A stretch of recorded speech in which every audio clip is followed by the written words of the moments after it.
Hello, everyone, and welcome to Answer the Call. Today's topic is about CIG's communication on a number of fronts. The things that we like, I want to hear about. Most importantly, to be honest, I will start out with this. I know for sure, without a doubt, I am the minority. I am the vocal minority here. Obviously, I have a platform, I have a podcast, I have a YouTube channel, I have a Twitch channel that all do relatively well considering Star Citizen's current state of development and all that. And so I know my voice carries a little bit further than the average person. That's kind of the theme of this podcast. So this is the first time you're here. The idea here is to take whatever platform I have and allow people who don't necessarily have one to come on the stream and share their thoughts on a certain subject. Today's subject, CIG's communication. And what this spawned out of, first and foremost, is 318 is not here. It's late. We don't know where it is. And it's not been communicated what's going on with us. Letter for the chairman comes out. And that's when I kind of changed my tune about CIG's communication. And I really, actually, let's go back even further to the roadmap watchers comments and that specific post and the intention of how they want to communicate their roadmaps, right?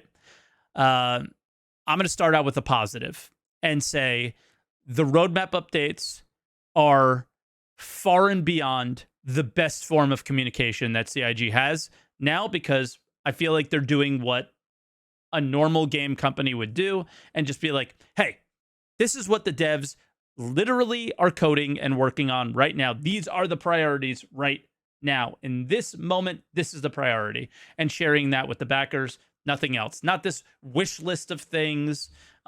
We know it's not an actual roadmap. You know, we don't need to get into that stuff. It's just literally the progress tracker is just some long form schedule that is always changing and just, I think, is still very stupid. But in general, the cards on the roadmap, I think, are the best form of CIG's communication. I also think that's saying a lot because it's their least frequent form of communication as well. I think their video updates, for me, is the thing where this is also spawned out of.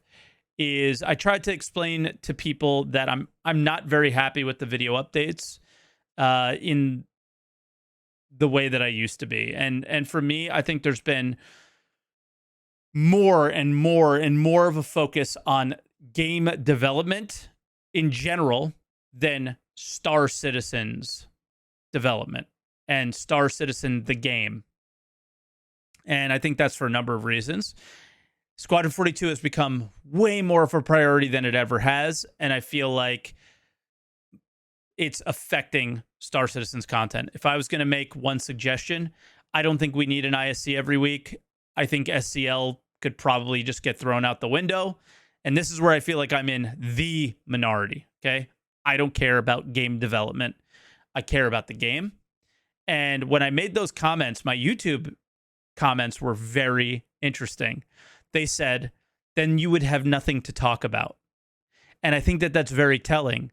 Because if there's no game development updates, what is happening? What are 700 employees working on? What's going on? There's a problem here, okay? And that's kind of how I look at those comments. But I think we all know what's going on.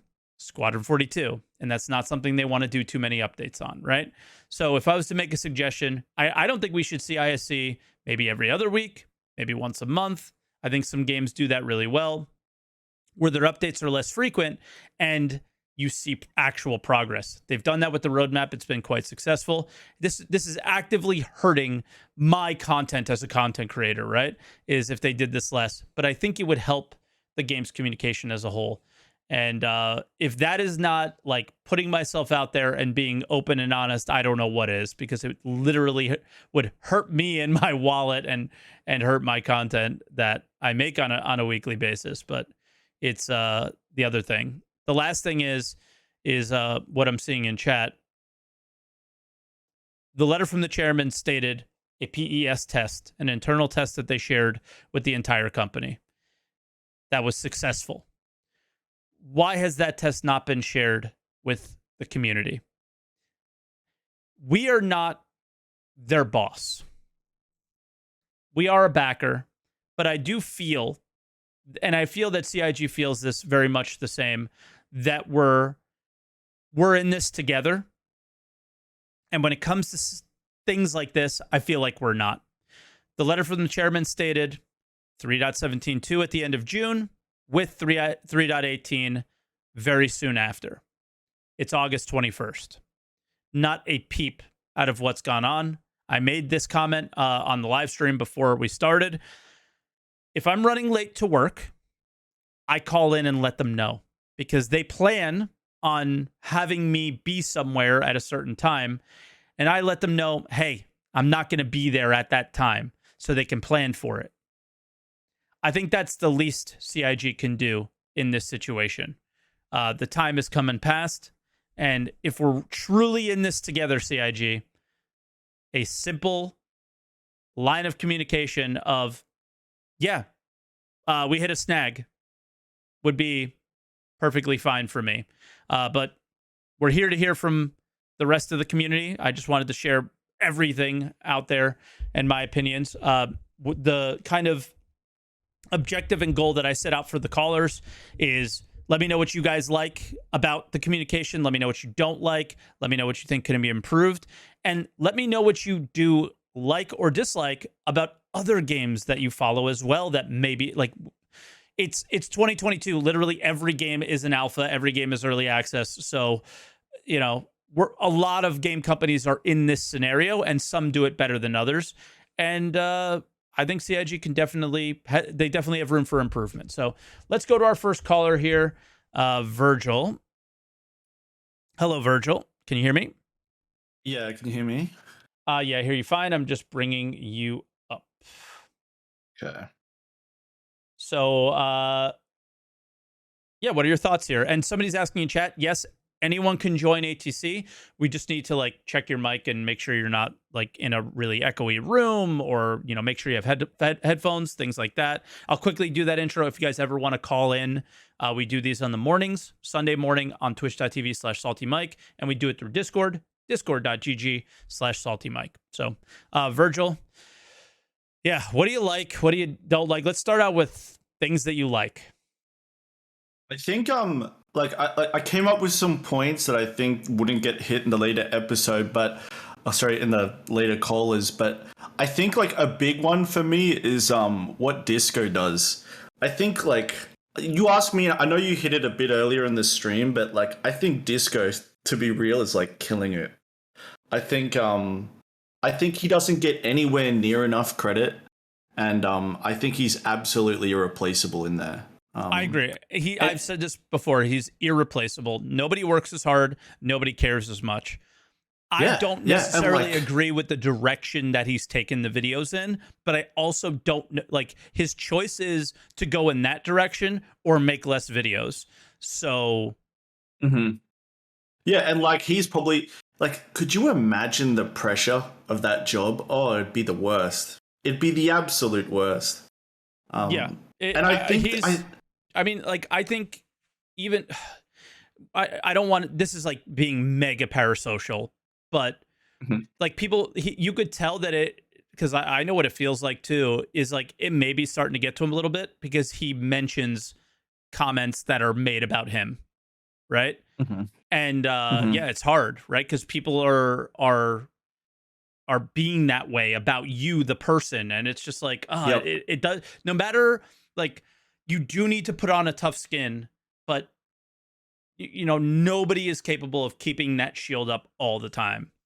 Yeah, so and he wears the brunt of all of their marketing. He's the face you associate with marketing, right? So yeah, and like the constant need to deliver the creativity every week.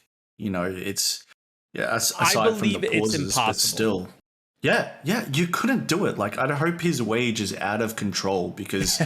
Yeah, for me, like, I hope this helps him out.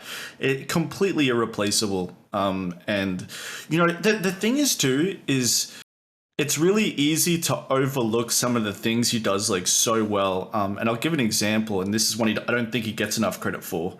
but like, for example, in SCL and stuff, he makes sure every time there's an SCL that we don't get the wrong idea. Like, say like a developer has said something and he thinks it's going to get misinterpreted or something, he immediately pumps the brakes, makes them explain it black and white, and make sure we don't run away with, it thinking it's something else or something along that line. And he runs a tight ship there. And I tell you what, if anyone else was in his shoes, I feel like every episode of SCL would almost be a disaster.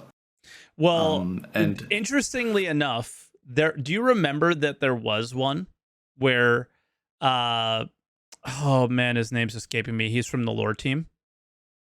He was the SCL host. I wouldn't know that one. Oh, really? Yeah. Yes. There's long one before episode. My day. Yeah.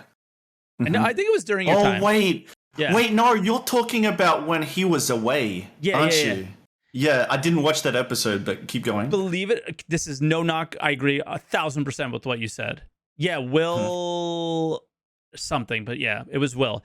He was amazing because he actually grilled them.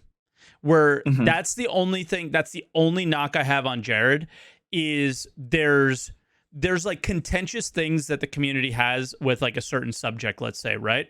And he will ask that question, but when they give the roundabout answer and don't really get into the core issue that the community has, sometimes they just move on. And it's like you gotta dig in sometimes and get there. I think he's gotten a lot better about it. Like, you notice he makes comments about prison, he makes comments about certain problematic like bugs and issues that the game has. So he's like a little bit more, he's gotten so much better about being aware of the issues that the community has with the game. But yeah, and I just feel like he catches them up, right? And he just like he pumps the brakes and says, to clarify for all the players and the viewers watching, you mean this, right? Or do you mean that? And there's some times where I sit there and go, oh, thank God he caught that, and I just think, he's really, he does a really good job for it. And, at least in, my circles and stuff, I don't think I see him get enough credit for it. So, Disco, for me, it's a 10 out of 10. Okay. So for me, that's like the upside. I'll also say too, like, moving on from just the marketing, which, he's the face of, we mentioned like Yogi's posts hitting the fan. Like, what do you think about that? Well, I don't. Here's the deal: is Yogi focuses on a subject that I'm not very well versed in. So when I read his post, it all seemed, especially the more recent one, it all seemed peachy keen to me. Like, hey, our focus is on making sure that the flight is really feeling good for both the PU and Squadron 42. And the more that I I had to do a little bit more digging into the Squadron 42 monthly report and the Star Citizen monthly report and the roadmap updates. And then you kind of tie everything you said together and be like, okay, so instead of doing these like little incremental updates to the flight model, it sounds like it's all just going to be jammed into like one big thing because of this Squadron 42 push. Like, the focus is a lot less on little updates, and it seems like it's more one large update. But that's just how I looked at it. But I can't see the edge cases and the problems with the things that he brings up. Right? Yeah. Do you appreciate his communication? Because like, it's safe to say he's the most active developer on there, right? Like, do I appreciate that he posts and he's active? Yes. It shows so much passion. It is what, like, when CIG touts about their open development, that's what it's about. It's about the person who works on the subject being the forefront of the communication on that subject. Does that come with issues? Oh, it's so good. Oh, God, so good. That's the. Do you wish you had that with like mining? Do you wish that you had that openness with the mining developers? Like, do you wish they were in the trenches? I would call it. which is copping the flack and the positive stuff as well. In Spectrum, do you appreciate that openness? Yeah, I would say at some point I would want that, but I think you put me like the same way that I put you as like the PvP guy. You kind of put me as the mining guy, where that loop doesn't really exist. Like, yes, can I do the active mining? Sure, but is mining like truly a Star Citizen game loop, or is it something that has the level of depth and meaning and need for that level of communication? I would argue no. Like something like the flight model, literally everybody does, right? The flight model is so paramount and important to Star Citizen, right? You have people who are doing PvE with it, PvP with it. It's how you get from one place to another. It's how you mine. It's how you salvage, right? So it's like way more of a big feature. If we had, I guess the thing where I would want to see that level of communication on, let's call it like industry or career gameplay, it would have to come from like more of a Tony Z or whoever's with Tony Z's team, and really hear the macro design of how we're going to be playing the game day in and day out, and how and then get down into the micro versions of like specifically mining and the balance of it and things like that. But yeah, and I wish there was a bit more like because I don't think, and forgive me for throwing you in the mining basket, I should put you winning the dual tournaments basket, but like say like those guys that we see on like SCL and stuff, for the mining loop, etc. Do you see much posts from them in Spectrum at all? No, if at all. Like it's only during the Q&As, right? Yeah, so, and I mean, I don't think we're going to hear anything about mining for some time now. It's more of they're moving on to like the last communication around mining was this will be the last thing about mining for a while. Oh yeah, I remember that. We're gonna focus on other things. And I had a video that did really, really well. Well, not really. I don't know how well. I'm actually gonna look it up right now. Where I spoke about, I think the thumbnail was like, mining is broken. And it is, but the game is broken, not mining. And there's no economy, and there's no background driving force behind mining, right? So I made that post, and basically, I don't care what. That didn't do that well, actually, but whatever.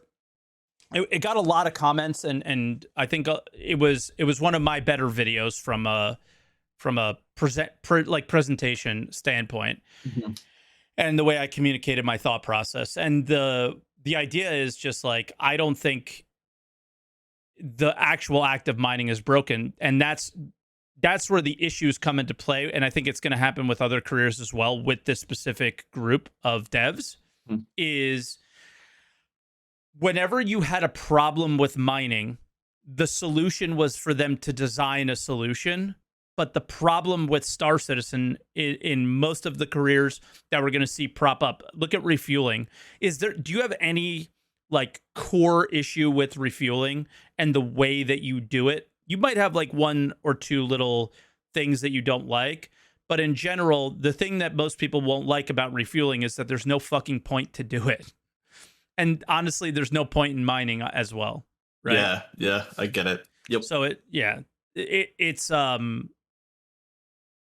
for me, that's where I don't think the communication from those developers is as healthy as, and I think that's why Yogi is the most communicating. And I love that. Like, I love that Yogi's, quote, in the trenches, right? Like, he's active in the PvP discords, the flight discords, the racing. He's active on Spectrum, and I'll also give a shout out to like Luke and Elliot.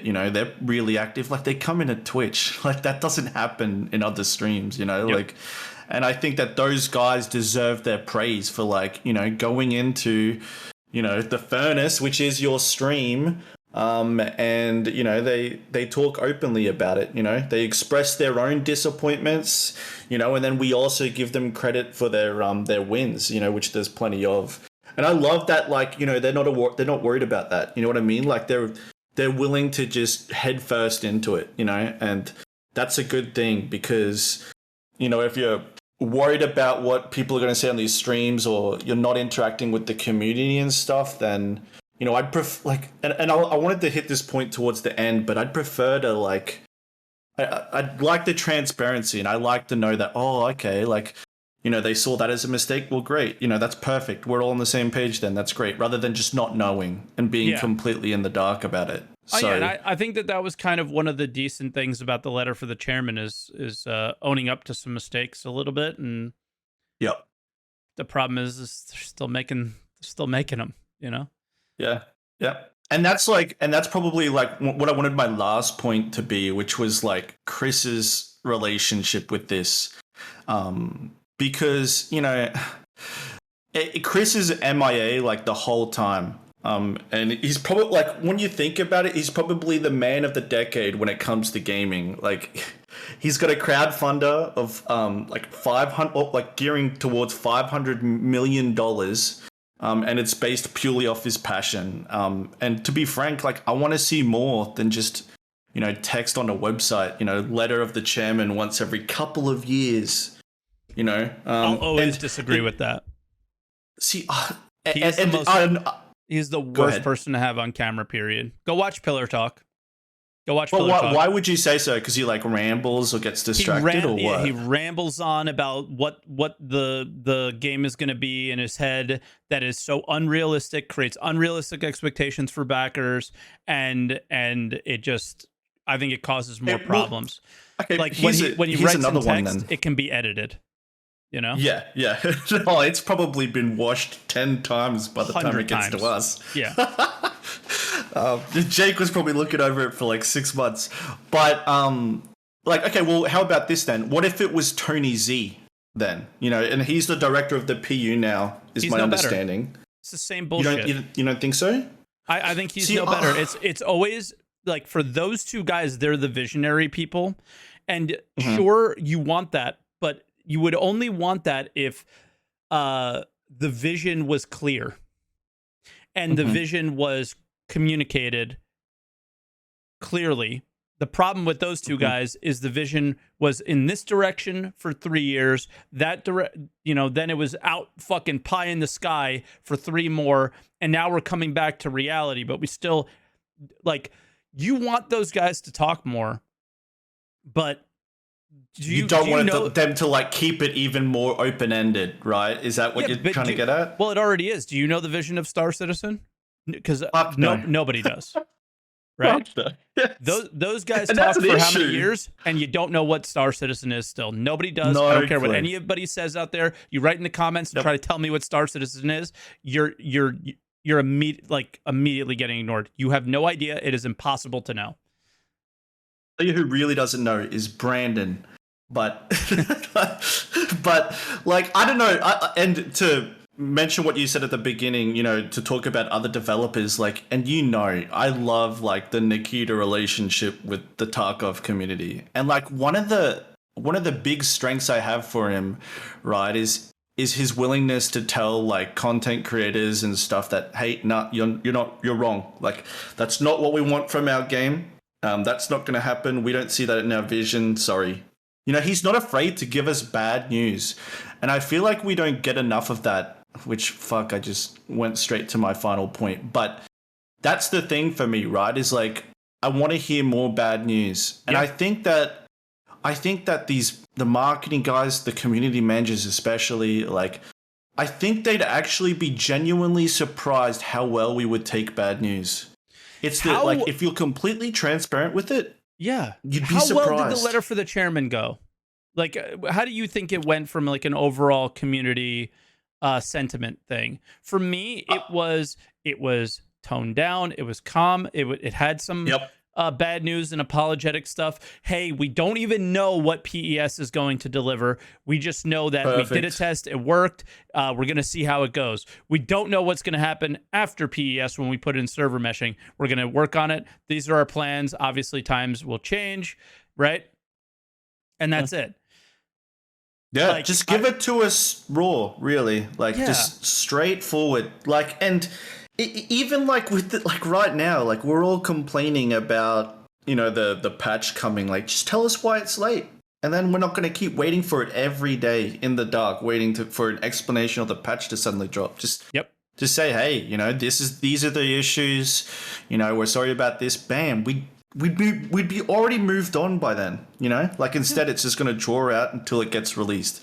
So I think these guys, they need to just start telling us the shitty news. And I do think that, you know, the community would thank them for it. Like, like they're going to cop a little bit of slack. Like, for sure, that's granted. But it's way better than keeping us all in the dark, you know, and then feeling like we can almost not trust what's coming out, you know. And that's always been the upside with me for like Tarkov in comparison, is this: you just know what you're getting, you know when it's coming late, you know when they're having issues, you know how frustrated they are with their own issues. It's just total transparency there. Yeah, there's a couple things you don't get updated on as frequently, mainly because, you know, Tarkov's not trying to sell, like, you know, to constant new backers and all this stuff. But yeah, there's a real bluntness with the relationship with Nikita and Tarkov, and, you know, I'd love to have some of that from Star Citizen. I just like these guys to be, you know, in the trenches a bit more. And I really, it's like this big open-ended thing. Like, it's like they just want to keep it completely open. And, you know, like you were showing screenshots earlier where they're like, you know, silence is good. I don't think silence is ever good at all. And yeah, I'd rather it be far more transparent than it is. And I'm again going to clarify that, because I don't think that that's entirely fair either. So what that's in reference to is this past week's roadmap roundup was kind of thin. There wasn't too much there. And somebody in my Discord goes, you know, added Jake Acapella and went, hey, this roadmap update scares me. And it basically goes, if we're not saying much in the roadmap roundup, or if we're not saying anything in roadmap roundup, that means something hasn't moved backwards for sure, and it means something hasn't moved forward. So its status quo has maintained. And the previous roadmap roundup was like when they threw a bunch of stuff into 3.18, and it looked like 3.18 was going to look pretty cool, right? So, you know, I think we're putting words into his mouth there a little bit and saying silence. Yeah, no, good, like I'm not extremely like rehearsed in like the specifics of that, but I just mean like in general. I just don't think that, like, if you apply that to Star Citizen being late, in 3.18 being this late, and them saying nothing, then yeah, silence is not good, obviously. Yeah, and that's just my issue. I just want to stop assuming stuff, you know, and I shouldn't have to assume. It's really hard to explain, but you can't. Yeah, I just tout open development and then not talk about a patch when it's been a month late. Yep, nearly a month late. And to be fair, and if there's anything like I'd want to close this on is just, you know, hitting that point, which was, I think they'd be very, very surprised at how well we would take bad news, and I want the guy, like, I'd rather the community have a larger relationship with the guys, like, truly designing and making the decisions. For me, you know, those are the guys I want to hear the most from.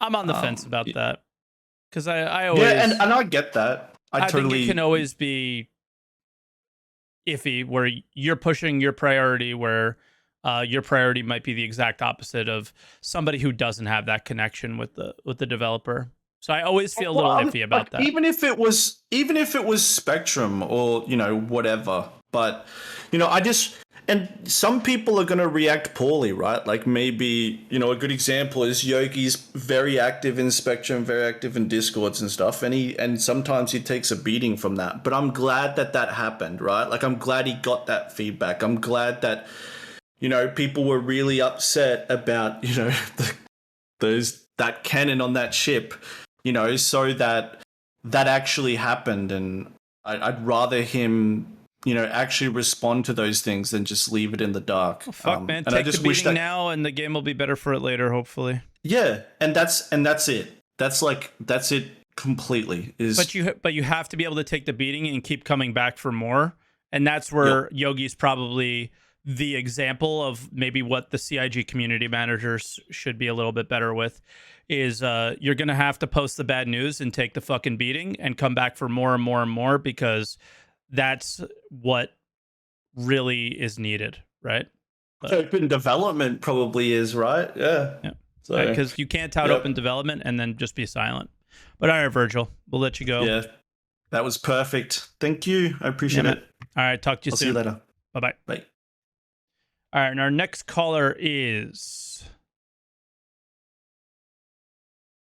Wurzel Permft. I always have a hard time saying that name, but Wurzel, can you hear me? Yes, I can. Hello.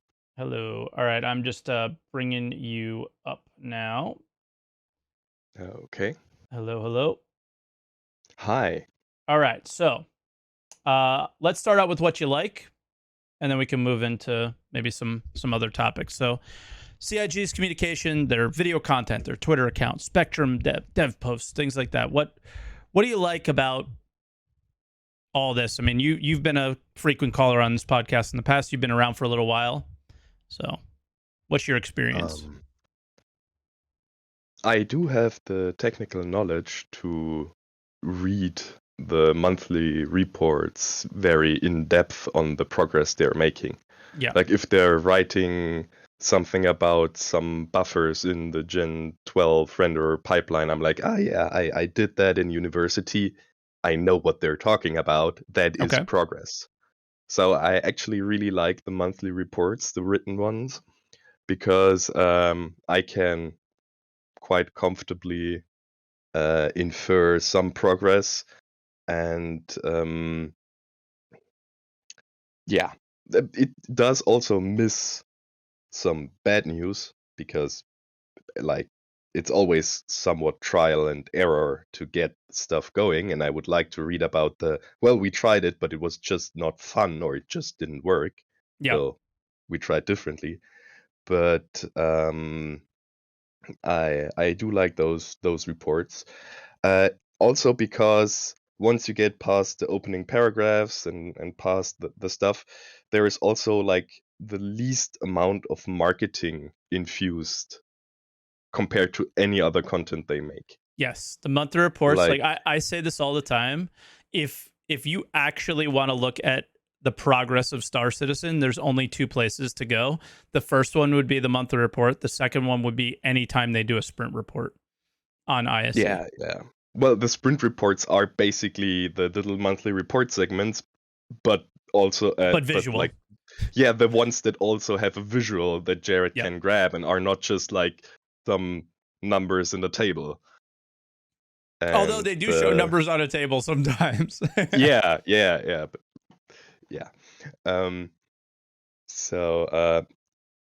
Now I lost my train of thought. The monthly report, and it's the least marketing infused was when I kind of jumped in. Yes. That's something that where communication, when it goes well, there is little marketing involved. Mm-hmm. And when it goes wrong, it always feels like marketing was afraid to show attack surface. Whether it's hover mode, and we go back when that was introduced, there was no word that that's not like a finished, a finished thing, like the abrupt change from not hover mode into hover mode. No matter what ship you were, no matter like that could have been improved depending on the ship, the wing surface you have and stuff. They could have been all worked on, and hover mode just being the final mode and with a like it could have been worked on, but at that point it was like the be all and end all with their communication, because they didn't want to show any attack surface. Same with like everything else where marketing kind of, I say marketing, I don't know what it is, but something in the company is very afraid to show attack surface. And what's a tech surface? Attack surface. They put something out, and it comes down to their priorities. Okay. And somebody decided something. Yep. That doesn't come down for a backer to something logical. So even if a backer doesn't like it as well, it's a logical decision. So I can't really attack it, and I can't just say I don't like it. But instead, if it comes down to somebody deciding something, because that's then attack surface in terms of I don't agree with this person's decision, and that's a big wide open red X for people who are angry and want to complain, for people who just don't agree.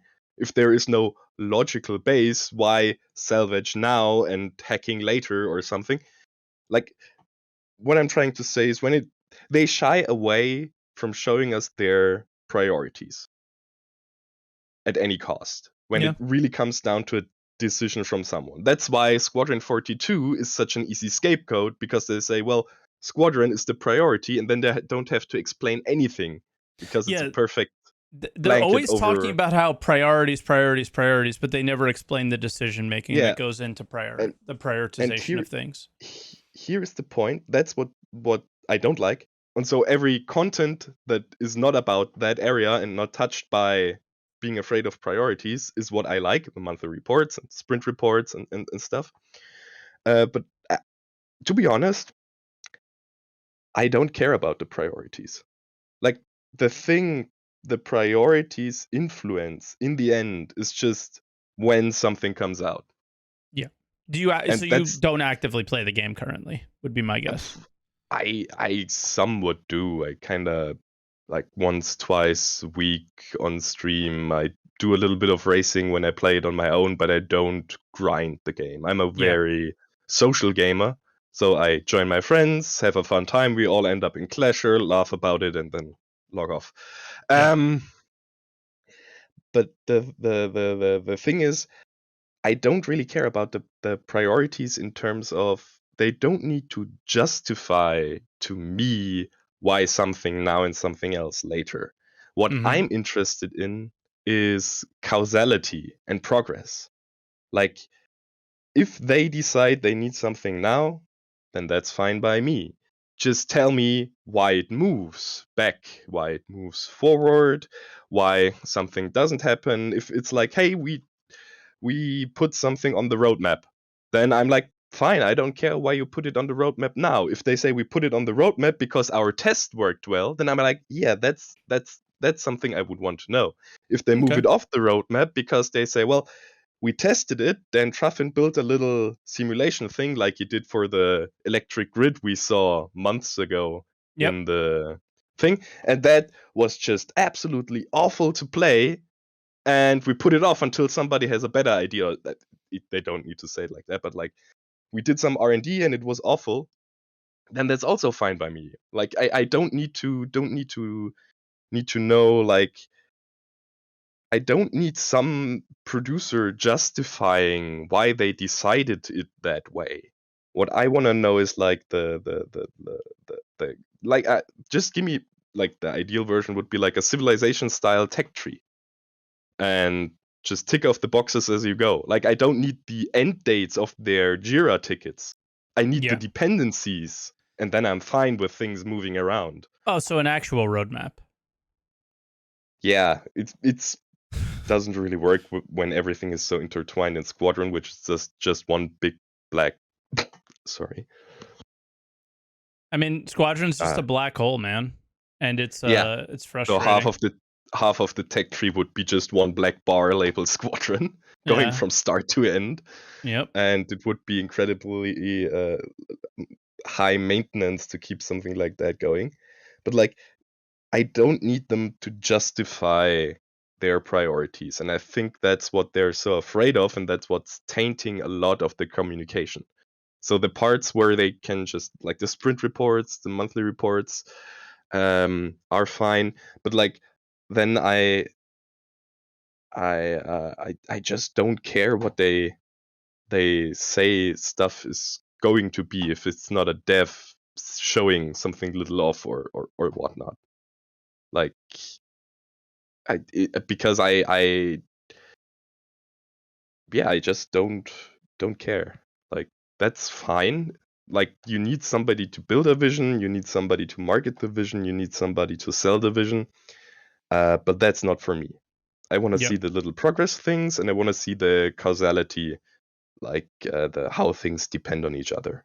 And since I do now write my bachelor thesis in game engine programming, I do get quite a lot out of those reports, and I'm fine.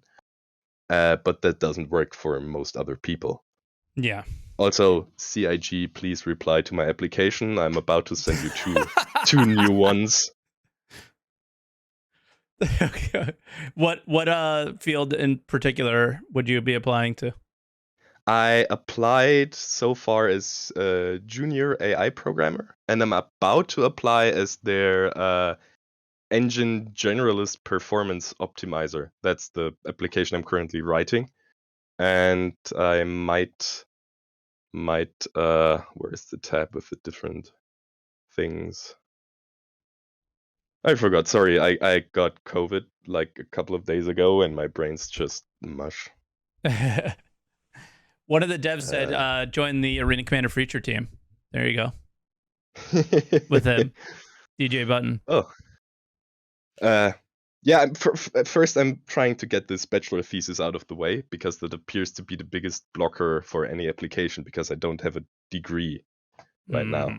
So that seems to anyway, I'm just gonna throw applications at you guys until one eventually sticks. There you go. But yeah, I mean, in general, I think everything's good, but I think that there's always room for improvement. I just think this situation right now is the least ideal. It's just like, what do you think about I don't think we've touched on it, is 318 and just the silence. Yeah, it's do you think it's been a shift in priority, or do you think it, like, because I don't think it's a priority thing. I think I have to second what Virgil said.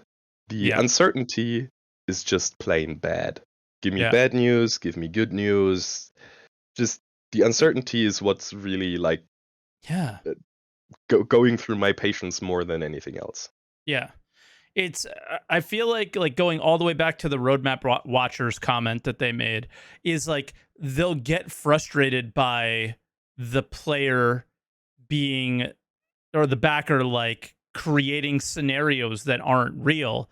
But if you provided the information for the player to not speculate, then we wouldn't have those problems. But yeah, like, it's, they don't need to justify, they don't need to explain it in detail, just like a sign of life. Yeah, like a thumbs up, things are going well, they're just slower, or a thumbs down, it's kind of falling apart, we're working hard on it. Like, we know that they're working on it. Just a little acknowledgement that the devs know that we worry about it. Yeah, for sure. But all right, it kind of sounds like you've hit your last points. I don't know if there's anything else you want to add, but I hit my last points in the first couple of sentences. Yeah, so of course. I'm fine. All right, bud. Sorry, my brain's just. No, I know the feeling. Jumbled. I think most of us know that feeling by now. So get well, and good luck on your applications. Yeah, I'll keep you updated. I appreciate it. Yeah, we're all invested in you now. Fix the AI. All right, we'll talk to you, man. Bye. Bye-bye. All right, that was Wurzel. All right, so bringing on Michael next. What's up, Mike? Hey, man, how are you? I'm all right. How are you? Yeah, not too bad. Having issues with my car, which is great, but should be an easy fix in real life fun times, but Nice. good stuff. So onto the topic. I guess the first thing I want to revisit was the letter of the chairman. Because that happened right before the one of the biggest sales of CIG has of the year. Yeah. A lot of people were asking if it was just marketing to get people hyped right before a big sale. And as you were talking with the other callers, and we referenced the letter of the chairman a few times, I'm looking back at it going, maybe that was just marketing to get people hyped for Invictus, and that's why we have gone radio silent since. And that's just me speculating because we haven't heard anything from CIG. Yeah, I mean, what else are we supposed to do?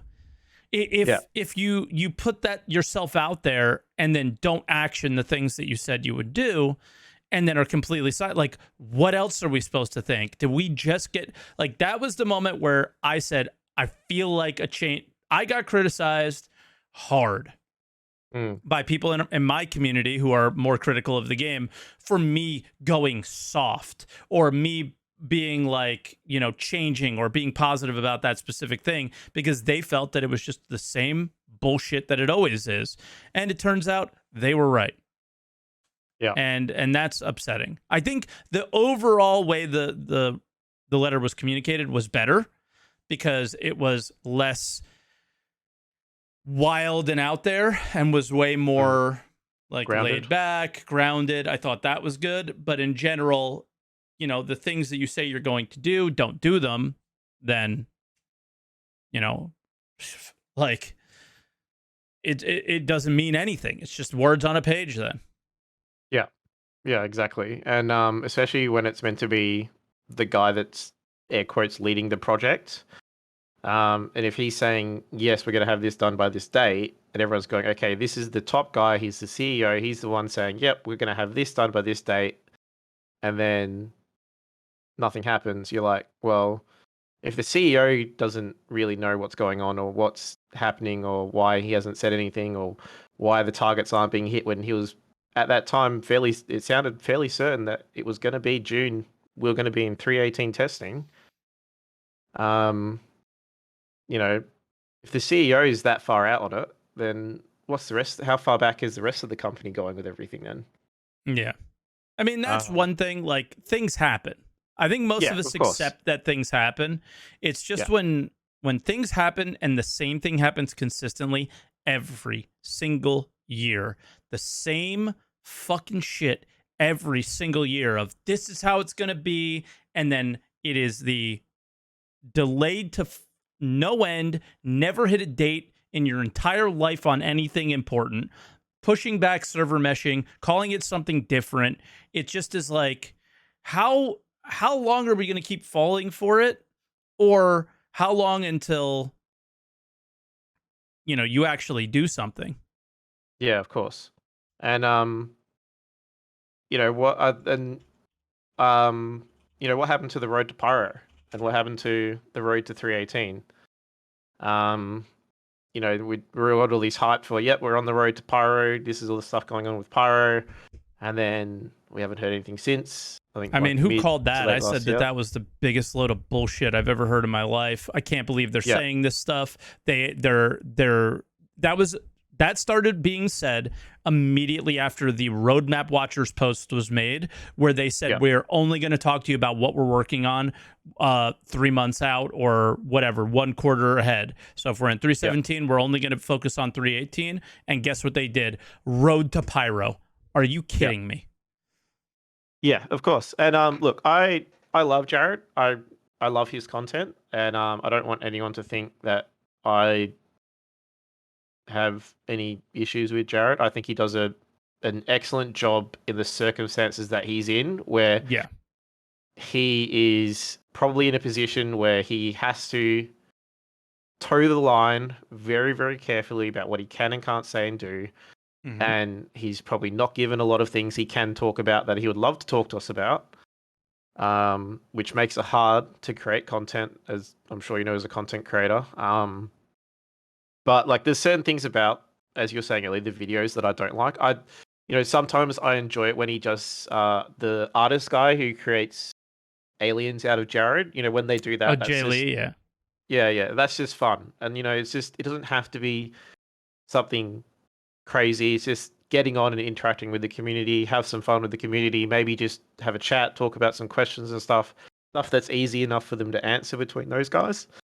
That's fun. A lot of the dev stuff I find extremely, to try and put it as kindly as I can, boring. Sure. Like I want to know about the game, the gameplay. I think probably the most thing that should air quote triggered me the most was the recent Q&A they did on the vehicles, where I felt like 70% of the questions were just repeat questions of stuff we already knew the answer to. And rather than them going, hey guys, we've already answered these questions. The answer hasn't changed since last time. If you'd like to review what those answers are, here's the links to those things. And this comes back to something that I think that Jared could improve on with the videos that he's putting out, is he needs to start numbering the videos, saying, episode 1, 2, 3, because it's very hard as me as a backer to go back and try to get information from the videos, because nothing's labeled. It's all randomized names. Like, it's the names don't really mean anything. It's just so hard to go back and get information to say who's said what and who did this and that kind of stuff, because the information is so poorly laid out on the YouTube channel. Interesting, actually, because I think that they just like take the YouTube video titles and try to have a bit of fun with it. Yeah, but that's an interesting point you make, and I think that's constructive feedback. The issue is it'd be hard to be like on the fly, be like, go back to episode 47. This is where we talked about that. Yeah, of course, and I think that their mentality, and I don't know, Mike. I think it's correct with the repeating themselves thing. Is they get new backers every day. Those questions may be new for them and not for you.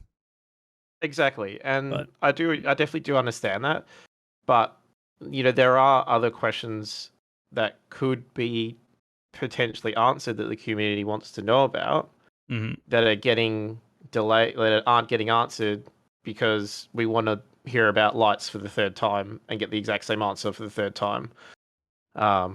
Which was just like, why are we asking about lights again? We know what the answer is so many times, guys. Come on. It was like not even within the last 6 months we got the answer again. So, and I'll just move on from that because that's just going to get me angry thinking about it. So I just felt that episode was 70% a waste of time. Only 30% really had new questions and good answers to them. The rest of it just felt like, yeah, thanks. Thanks for wasting my time. As an older backer, I'm sure if a newer backer got a lot of potentially good information out of it, but as an older backer, it just felt like they were wasting my time. With the video. I like going back to what Jared does. Yeah, I really like most of what he does. I like that he tries to make it fun for us as well. Yeah. And I like him putting in his little bits at the end of his episodes and all the blooper bits and that. I would like him, as Virgil said, to be a bit harder on the devs to give better answers than they do, rather than agreed. Dodge around I feel the like issue. Sometimes their answers are a little dodgy. Yeah, or something, rather than letting the developer like extrapolate on their answer, he sort of cuts them off and moves them on to the next question. But that could just be a directive from above of what he can and can't do. So I can't really put that on him, because that might not be something he has control of. I really like the roadmap roundup. That's something I really like. Some of it I don't understand because I don't have a tech background. So, that stuff I like. The roadmap watching, I feel, has gotten even worse since they introduced this stupid new tracking system they put in, because now it's like, oh, there's the Corsair. There's a recent example. Oh, it's done in September, so we're getting in 318, right? Because you've got it on the tracker here. It says it's done, and then nothing else after that. So it's like, I feel like they've made the roadmap watching worse with the new tracking system, the new tracker, than the old one, and it's so hard to get information out of it. It's unless you know exactly what you're looking for. Well, it's specifically designed to not give you confuse information. backers. Yeah, is what I feel like. I feel like it's been put there so they can just make it as confusing as possible, so that people don't really understand what's going on, but they know that the bars are moving. Thumbs up, guys. Progress is being made. Yeah. That's kind of how I feel with that. Is hilarious. Yeah. And I like the cards on the old style card roadmap. I adamantly hate the progress tracker. Yes, I think the progress tracker was. I don't even want to think about how much time they wasted on implementing that. I think the card system was perfectly fine. Yes, there were some parts of it that people were like, oh, it's on the cards, so it must be coming. But there would have been, just make it. They've done now. Label it as it's 100% coming. It's still being worked on. It's really 50-50 if it's even going to be included or not. And they've already got that in the card. That's all they had to do was just update the cards to say those three things. Yeah. It's 100% done. It's getting there. It's almost ready. It might get in the patch, or this may be dropped, but it may go in. We don't know yet until the final go no go meeting. So that's something I dislike about it.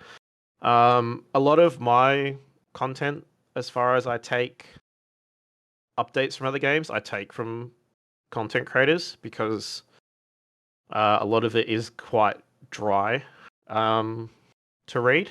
I do subscribe to all the newsletters that CIG does put out by email, and I've got RSI Companion, the Chrome add-on, where it shows you all the Spectrum threads that they've got posted, all their comlink updates show there, so that I can look at that at a glance and see, the last 15 comlinks, and I can see exactly what's going on. And I can look at that, and I can see all the CIG threads and posts that they've made on Spectrum as well from that.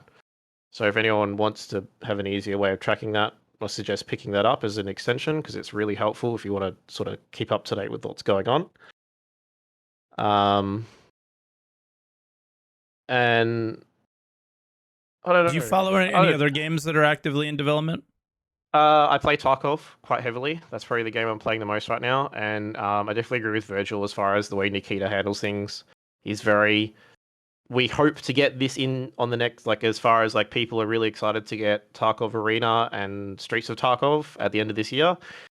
And Nikita's already said, we really hope to get it in, but don't get your hopes up. But the closer we get, we will 100% let you know if it's going to be in or not. But at this point in time, we're working our best to get it done, but we'll have to see how we go until we get closer to the time, if we're going to be able to get it in, because there's still a lot of work that needs to be done. And he doesn't beat around the bush and, Squadron 40, this other thing is a priority, and this and this and this and that and everything else. And, Chris got locked in the closet for an hour, and that put us back 20 days. It's just, these are the facts. This is what we're trying to do. And, once we get closer to it, we'll give you 100%, yes, this is definitely going to happen, or no, it's not. And they sort of do that with the roadmap when they do the no-go, no-go. And I think Jake does a really good job with the situation he's got as well. So definitely, as far as what the community team is doing, I think they're doing a great job with the cards that dealt. So where's the improvement made? Yeah, I think is it the case of marketing's the blocker here, because they don't. I don't think so. Yeah, and then if you don't think so, then yeah. Otherwise, it's either a case of it's the dev team communicating to the community team, maybe. Yeah, maybe, or it's a case because it's always been the producer told Chris that it would take this long, and Chris, just repeated that message. Was kind of the way they said it, was like, our estimates just weren't great or whatever. Yeah. We based our estimates off of this, that, and the other thing. And it's like, well, whoever's making your estimates is a fucking idiot. I don't know what else to say if we're in the stage that we're in now. Yeah, and I think and then doing what they've done, where they have gone radio silent. It's been 2 months since June now, or almost at the end of August. So we're 2 months out from when 318 was meant to be in testing on at least when you realized Cardi. You said that, I thought it was only 1 month. It's August. No. We went through all of July. Yep. And it's 317 2 months late. Yes, it's 2 months, and we're approaching the third month now. We still haven't heard a thing, and we're effectively 50 something days out from an event they can't talk about, which we all know is SitCon. And then I think like 20 days after that, we've got their biggest sale of the year. So is it I don't really want to be doom and gloom here, but for me, going from trying to sit back as far as I can from this and not be emotionally invested is the reason why they've gone completely radio silent is because rather than saying, hey, this isn't going to work, or hey, this is going to be delayed, they're going, let's get to SitCon, get everyone hyped to SitCon, or do whatever it is in SitCon that they want to do to drum up hype, and then we'll get through the IE, do our big sale of the year to make sure we can keep the doors open, and then sorry guys. Pez didn't really work out the way we thought it was going to work out, and it's iCache all over again. But the difference is that SitCon and IAE are talking about things. 318 is supposed to be actively in the game. Yeah, there's a difference of like doing a presentation at CitizenCon. Like, this is supposed to be 318. Mm-hmm. So there has to be something that happens in between now and then. And exactly. What is it? Until we hear about it, we don't know. Fucking we're just gonna have to sit here and my whole thought is, and because we don't hear anything, my immediate reaction is Pez is dead. Not worked. Yeah. Yep. It's not worked. And that's why they've gone radio silent. Yeah, because what else are we supposed to think? Because it was called iCache before. Now it's not. Now it's Pez. What's the next thing? Should we just sit here on the show and think of what the next do you remember? Like, you may or may not have been there. I made the carrot on a stick post on Twitter, and people lost their mind. Where I was like, server meshing was the carrot, and it was the most doomy thing with the dev holding the carrot, and we were, the community was the donkey chasing the carrot. And we're still in that situation. I think I posted that 2 years ago. Yeah, and we're still chasing a carrot. As far as what you said about talking to Chris, I still believe that Chris should be showing his face to the community. Maybe not doing what he's. I still think 10 for the chairman is good. I think people still want to hear Chris's vision of the game, because at the end of the day, 90% of the stuff he says may not come true. It may be absolute crap, but it does give us at least some insight, because at the end of the day, Chris is meant to be the final decision maker on every no-go meeting, along with the other. Was it Tony Z, John Crew, and I can't remember who the third guy is, but there's like three heads with Chris from memory. Mm-hmm. And the Theaters of War guy, I think he's one of them. I can't remember his name at the moment. Sorry. So hearing from Chris, like more than just a letter of a chairman, Sean Tracy, yeah, that's what they said. Someone said in chat. Hearing from Chris, even if it's all just wildly speculation, or how he sees the game going, is the best idea we have of what's going on with the game. And I think 10 for the chairman was a really good thing they did, and I'm really upset they got rid of it. I understand probably why, because they wanted Chris to stop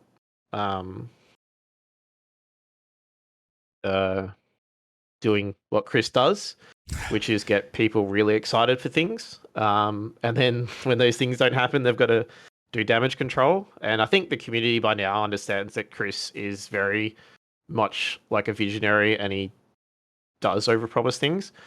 But as I said, that is, regardless of that, I think getting that insight into Chris's mind and how he sees things and how he wants to do things and what he's interested in and what he's excited for can give us a good look into the development of Star Citizen, because he's going, oh, I'm really excited for this, means that they're probably working on it. It's probably close to thing. It's maybe ready for a no go. So, that kind of stuff can give us an idea into what's going on with the development of the game. And I think him going radio silent has probably done more damage than it's done good. And what was the other one they did? The end of year thing where they went, like, it was like a year in review and what was planned for next year. Oh God, I don't even remember that one. Pillar Talk. Oh, the videos? Pillar Talk? Okay. Yes. Yeah. So I think Pillar Talk should come back as well. And maybe have some, God, those rather were than the them worst. just sitting. They were. Some of them were good. But I think rather than doing the Pillar Talk they did, they should have Jared there as a host with letters from the community about, say, 10 questions for each pillar and 10 questions for Chris. So, and then, as I said, if they are questions that have been answered already and they really don't need to be reiterated, they can go, hey, we've answered this question in the past, or just do a very quick bit on it, like, and move on to the next question. Why do we, like, if there's no reason for it, if the standard then caveat would be, I don't believe anything Chris says anyway. Yeah. I don't believe whatever they say anyway. Like, it's why the roadmap currently works with the card system of, this is the only thing that we're working on this patch. That's why it works. Why do you want to hear from somebody who's just going to feed you bullshit? It doesn't make any sense. Everybody wants to hear it, but then they don't like what they hear every time. Yeah. It like, I don't understand. Like, I will fight anybody on that, and I will die on that hill. The last person you want talking is Chris Roberts and Tony Z. Yeah. Those are the last two people you want talking, because it's just all bullshit. Yeah. And I definitely understand your point. That's just how I feel about it. And we'll just agree to disagree as far as that's concerned. Sure, yeah. Like, I'm not gonna keep fighting you on it. It's just like, you hear the same people say those, like, the comments of, well, but Chris said it, and, like, you can't trust anything Chris says, because, like, literally none of it's ever come true, and it's just I think it creates more frustration in the community than it does clearing up misconceptions or lack of communication. And I think I just don't know. I don't know how they can do this better. There's something blocking communication, and whatever it is, someone in that company needs to sort it out. I think Jared's doing a good job. I think Jake's doing a good job, but there's just something that's just stopping critical information about what's going on. I don't know if it's just they don't want to give us bad news or what the situation is, but there's a blocker in the lines of communication between CIG and us, and whatever that is, it needs to be removed, because all they're doing is going to hurt their reputation even more than it already is. It's going to piss off their backers, which means people are going to start, because Star Citizen, as the way I look at it, is definitely a game that's been built on word of mouth. I don't know if you'd agree with me on that. Yeah, for sure. And a lot of people that are getting brought into the game are done by word of mouth or shown by content creators like yourself, Morph, probably who's the Level Cap, probably one of the big ones recently. And Level Cap is 3 months into it now, and he's already at the point where these are the things that Star Citizen needs to do better. Yeah, he's already, he doesn't know what's, like, he's now in the stage of telling the devs what to do. Yeah, he's a true backer now. And we need to, and I don't know if communication can fix that. They can only communicate so much that the game is in progress, and nothing you play is even remotely what the end game should look like. I've got a question for you. If they decided to go full open with what's going on with Squadron 42, would that make you more confident in the project? As far as even probably if he is getting, if they were actually doing something, right? Like if they opened the door and then you saw progress on features that you've been waiting for that actually look really good. It's just they don't want to spill any story, but I don't know how. I think it's pretty easy to not spill story and just show. Show actual features that affect Star Citizen, like UIs and exactly. And even like they could just show actors and stuff doing mocap work, but not have the voices or cut the voices or because I think people would be interested in they spent all this money on these amazing mocap studios, and we haven't really seen any of the mocap work done. And I know I would be interested in seeing Jared do an episode on the mocap studio and stuff like that. Because that's one of the biggest parts of Squadron 42 was the mocap stuff. And I don't know, I kind of just want Jared to focus more on the game and less on random. See, this is where it sucks. Is I really like that he gives a lot of developers a chance to shine with the community. I really love that. Unfortunately, a lot of the things that some of those developers do are just stuff we're not interested in. Stuff for me, you're not interested in. Yeah, exactly. And there is stuff because that the last caller was like a fucking graphics programming nerd. He's into that stuff. I literally skip over that part of the roadmap every time. He loves it. So we're all different, and they're trying to provide content for everybody. But in the end, my guess is that a majority of the people are looking for game updates, and I think the solution to the problem is probably a very clear set out video content that is game development focused and very clear set out content that is game update focused. And it should be very clear. And me, the person who gives zero fucks about game development and only wants to play a good video game, can skip that shit. And the people who are really into that can pay attention to it. And I think that's kind of where they're starting to piss me off, is that ISC is getting muddied up by a different kind of content than I think should be there. SCL is getting muddied by different content than I think should be there, right? And if they do 3 or 4 different shows, and one week is this show, the next week is that show, I think it would be a better situation than what we have now. Yeah, for sure. Then I don't care about game development. I just want my game updates. And if I only get my game update show once a month, again, I'm literally killing my content, and literally it is absolutely the opposite of beneficial for me in every aspect of streaming, YouTube, everything in my life, literally paying my bills. It would be negative. But overall, I think it would be better for the game and the communication and the backers and the sentiment that they have with the company.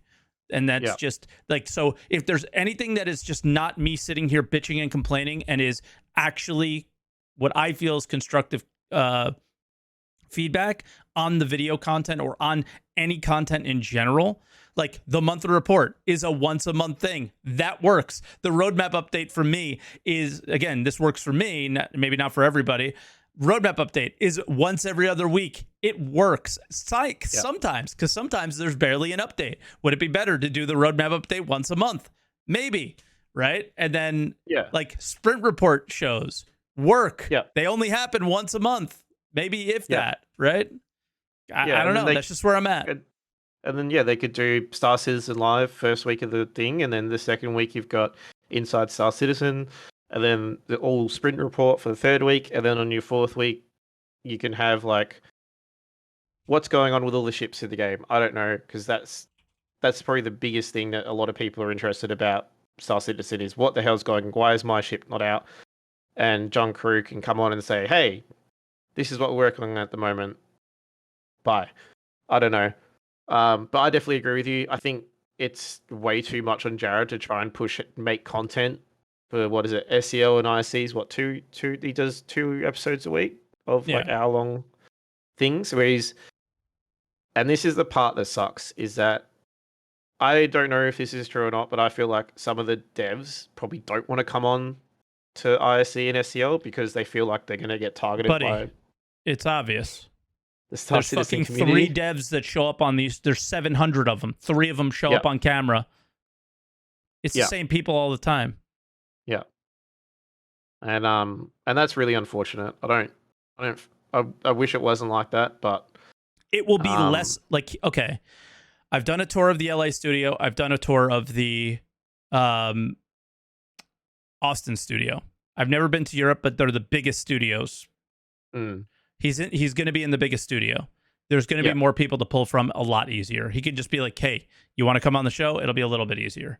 But yeah, of course. And that's good. And, we'll just have to see how that goes once the new office is built. And, once the new office is built, we could see a completely different roadmap as far as content from Jared, because he's going to have a lot more resources. He can literally go kick in Chris's door and be like, up, what's going on? Yeah, I think the communication can get better. But Mike, I will say, I'm pretty sure it was you that said this, that you were going to, I don't know if I'll come on because I don't have a lot to say. We've been talking for like half an hour and there's 4 more callers. So we should probably wrap it up. No worries. Yeah. Well, yeah, thank you. And keep up the good work and enjoy your week off. Oh, yeah. I appreciate it. And yeah, I mean, I agree with most of your sentiments, obviously. So enjoy the call. And yeah, hopefully the things that we're not happy with improve on, and the things that we like, they keep building upon. Fingers crossed. That's all we can do. Yeah, man. All right. We'll talk to you. Bye. Bye. All right. And our next caller is Wanted Tiger. Wanted, let me bring you low and then bring you up. How you doing? I'm doing good. How are you? I'm well. So, yeah. I want to start out with the positive stuff. So what do you think is good that they're doing now? That's actually hard to say right now. Okay, so you're not happy with things in general? I'm happy with things, but then I look at them more and then realize that they are really far. Like looking at the progress trackers, looking at the deliverables, and get baited every time. They have they set a length to when they are going to be done and such that, then suddenly increased it by 4 to 5 months. And you get a little bit depressed seeing this, that things you want to see in the game just delayed way more. I have a couple of examples about communication in terms of other games compared to Star Citizen. Okay. Yeah, I mean, we didn't dive into that too much with other people, so that would be pretty fresh. I have like an example of equally living games. I know Star Citizen shouldn't have been living this long in terms of development. Yeah. But let's say I have an example for Warframe and Destiny in general. There's even League of Legends. All 3 of these have been living as long or longer than Star Citizen.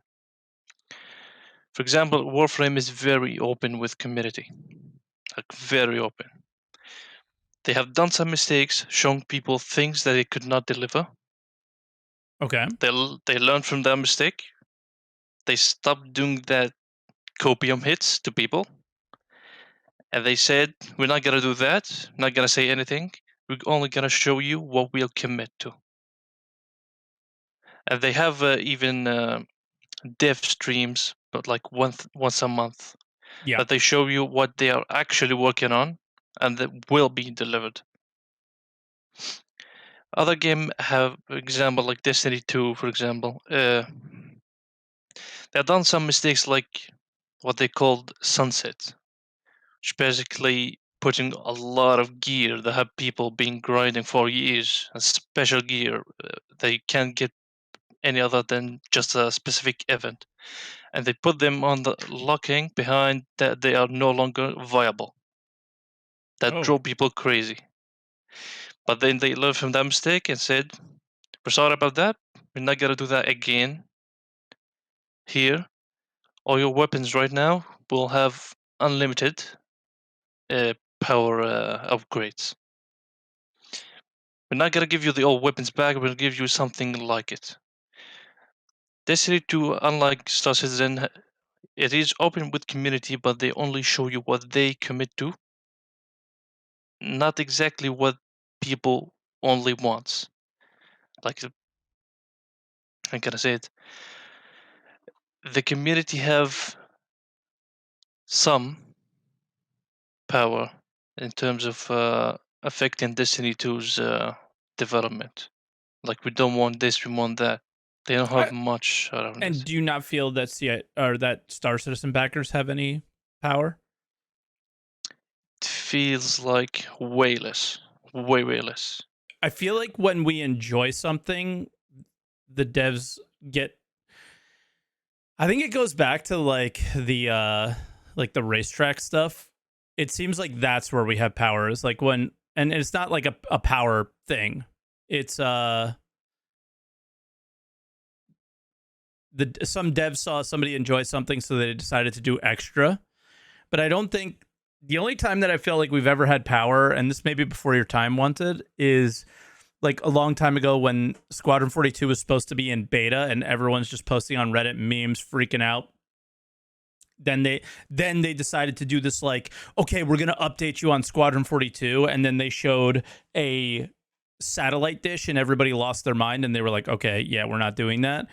Like, I think when we like zerg them with stuff, we have power, because then I think what happens with CIG is that they probably do some tests and realize that like myself and the people that come on shows like these are probably the vocal minority. I try to make this show be as balanced as possible, but it will never be, because I have my opinion and the people that show up here to my stream will probably share a bit in that opinion.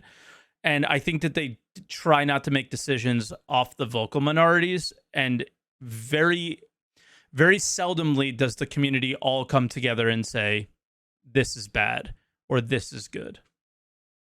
It's always like differing because all of CIG's communication is so vague. I mean, other than just being vague, like the community, yes, we have power if we become very vocal, but there's like way too many variants of what the people want. Yeah, it's all over the place.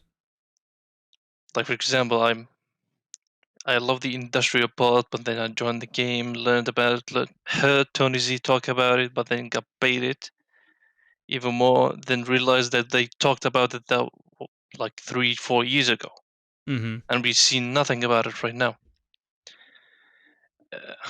No wonder why they stopped doing these videos. But we can be vocal, but I don't know how about like this community specifically. We have way too many interests, different in every way. What do you want? Like, what are we supposed to push? What are we supposed to tell them to show us or make or stop doing that? What? I'm confused though, because this has nothing to do with their communication. Yeah, but this is more to do with like, what can we do to make the game the way we want it? That I think it's not really on topic at all. I just, what can they do better is sort of, if you're not happy with it, Wanted, what could they do better? Not what could we do better? This isn't on us. This is on them. If you're not happy with something, it's on them, not on us.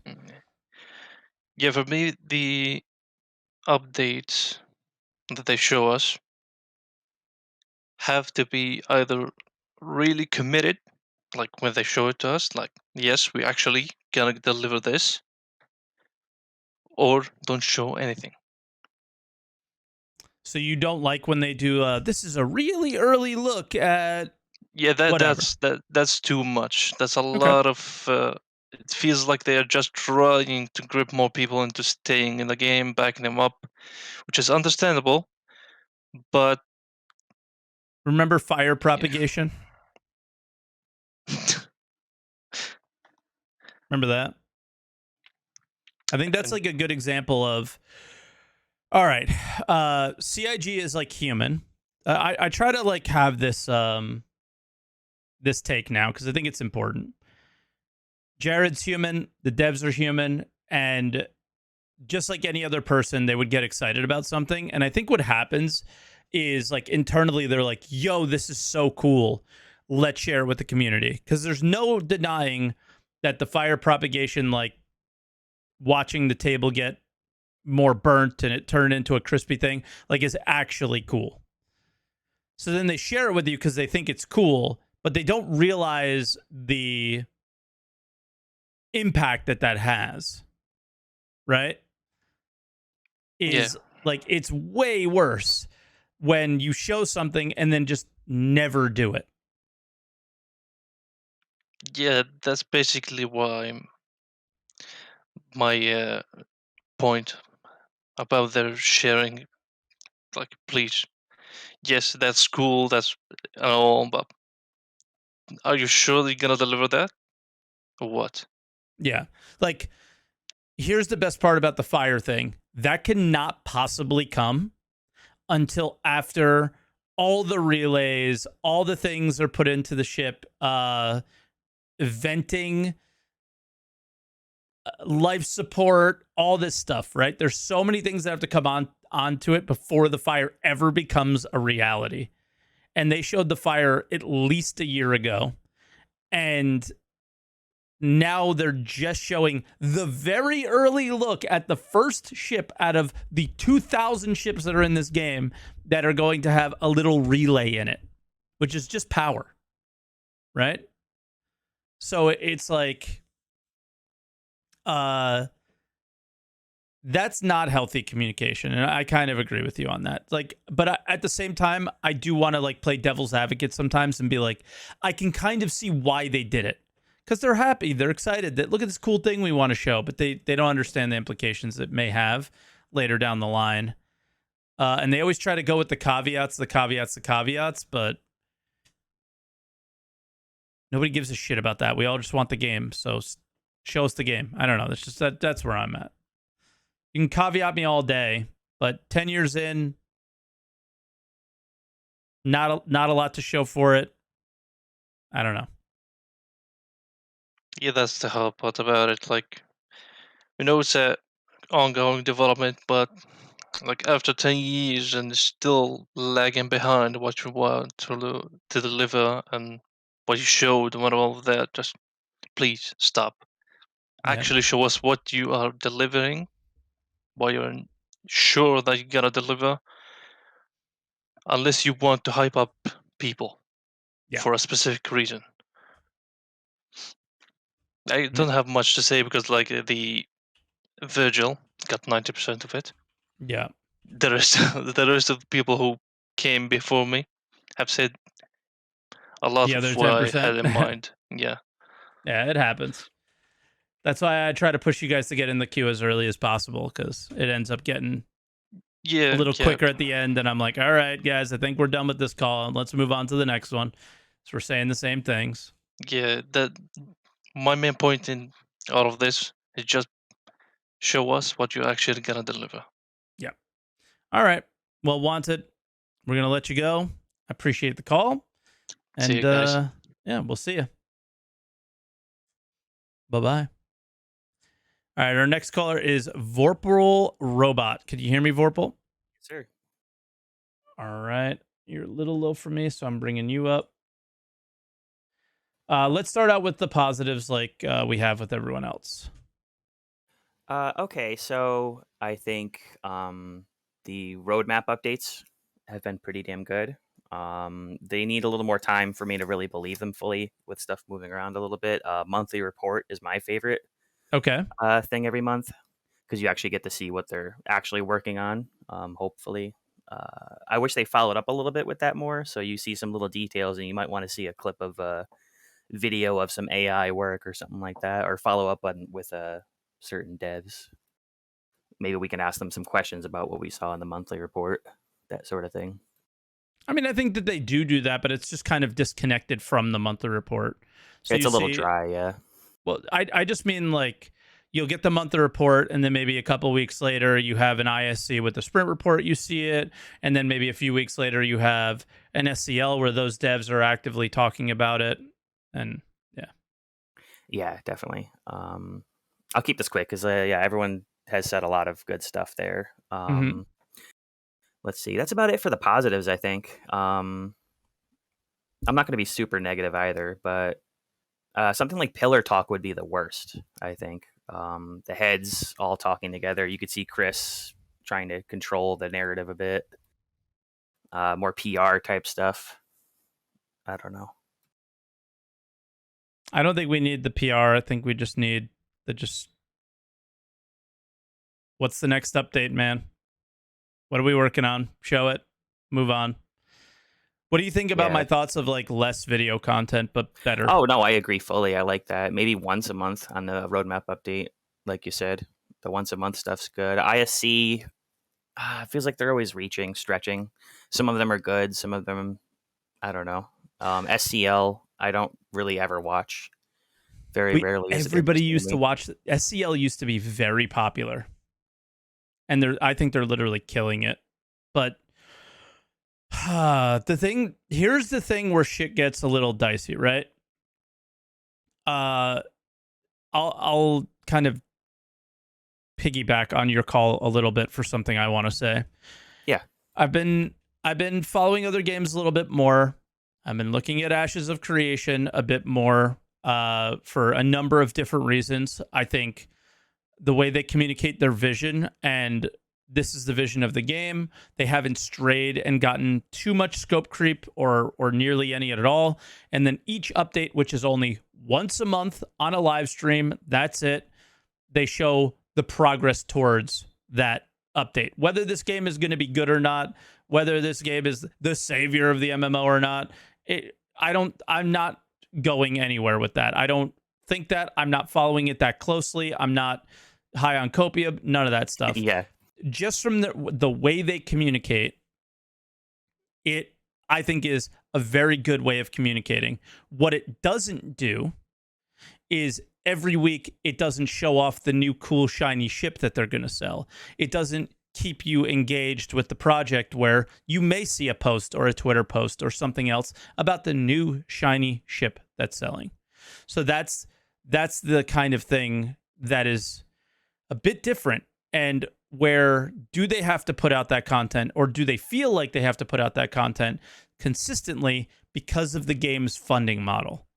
And I'm only putting that out there because I see comments like that all the time. I don't agree with that comment. I think a lot of people think the marketing has this, like, their nails dug into the entire game and are literally steering the whole ship. You know, is Jared part of the marketing team? I believe 100%. Does the community management have some hand in trying to keep the narrative more positive and take communities like maybe mine and try to inform them as much as possible so we're less toxic or less negative? Probably. So are they some arm of the marketing team? Maybe. But yeah, I look at that and go, is the only difference between what Ashes of Creation is doing and what CIG is doing the funding model? I can see where the argument comes from. Yeah, I think the ship focus is definitely, they need regular funding. So they do have to keep selling ships. But also, that's like the most lockdown pipeline as well. So you always know there's some ship coming, whereas we don't know about the fire spreading. So it's more of a, I don't know, a good foundation for them to try and generate buzz. But it is controversial, like you said, with the funding. I don't know. I just want to say, like, I think we're in for a long ride. Chris sold us a theme park, but we're all sitting in the desert on a bus. Yeah. And they made some early mistakes that they haven't owned up to. I'm not sure how well they could own up to them, though. Like, CryEngine, well, he turned left instead of right. Bad outsourcing, he went too fast over a speed bump, and now we're going the rest of the way with a bent axle. So basically, we're just in here for a long ride. And how they communicate that is kind of tricky because the community can be a bit obnoxious. I think they're doing well lately with like just watch the roadmap. If it's not on there, it's not on there. Yeah. The issue with the silence, like, okay, they haven't said anything, then it still must be on the way, on schedule, and I don't think we can take their word for it there because of the silence on iCache. They should have told us that a long time ago. And like, do we believe that they want us to believe silence when? Yeah, like how is this different than the last time? The last time you were silent about this specific tech, it was now being made by literally an entirely different company and has a totally different name and is completely different. Yeah, the same with PES now. So now I'm just kind of rolling my eyes. I'm a little more optimistic. I do think the past couple of years have been better, but yes. I think we need more time before I really start trusting them. Yep. Yeah, I don't know. I'm going to go get some breakfast. I think everyone else said pretty much what I wanted to say. What are you getting for breakfast? Probably something I shouldn't be eating. Some fast What is food. it? Oh, Dunkin'. Got to get Dunkin'. Nice. Do you know what I miss about Dunkin'? What's that? That they don't have anymore? The croissant donut. Oh, yeah. They got the menu down so much. It's garbage. I haven't been to Dunkin' Donuts in forever. Yeah, but if the cronut was still there, I'd weigh about 30 pounds heavier. All right, man. I'm going to head out. All right, man. I want to say have a good week. Take it easy. Take some time off. Like, we're in for a long ride. I think you've been playing this game for years daily, and it's taking a toll on you. And I think it's kind of taking a toll on the communication a bit. Like, they should ease up, go like once a month, that sort of thing. I think they never will, but I think it would be better for them. I think it might help everybody. Yeah. All right, man, all right, Vorpal. We'll talk to you. Have a good one. All right. So our next caller is Max Troximus. Hello, Max. Hey, can you hear me? Yes, I hear you. Let me lower you a little bit because he was very loud or very low, so I had to turn him up. Let me put your name on the line there. And yeah, so what are you thinking? I wanted to start out with what everybody's happy with first. Yeah, and then move on. I think I'm going to be a little bit different. I'm actually very happy with the way Star Citizen does its communication. Good. I wanted to hear the other side because I do truly believe that I am in the minority here. I don't feel I think our community is in the minority. Yeah, I think the way I look at it, I don't see any other game that produces so much content that shows off what's going on behind the scenes at such a sort of regular interval. And I think that's really important for us to see, A, what their mindset is, what's coming along. But I think it's also spoiled us as well. Because I think as a community, we are very critical. And I do feel very sorry for the devs.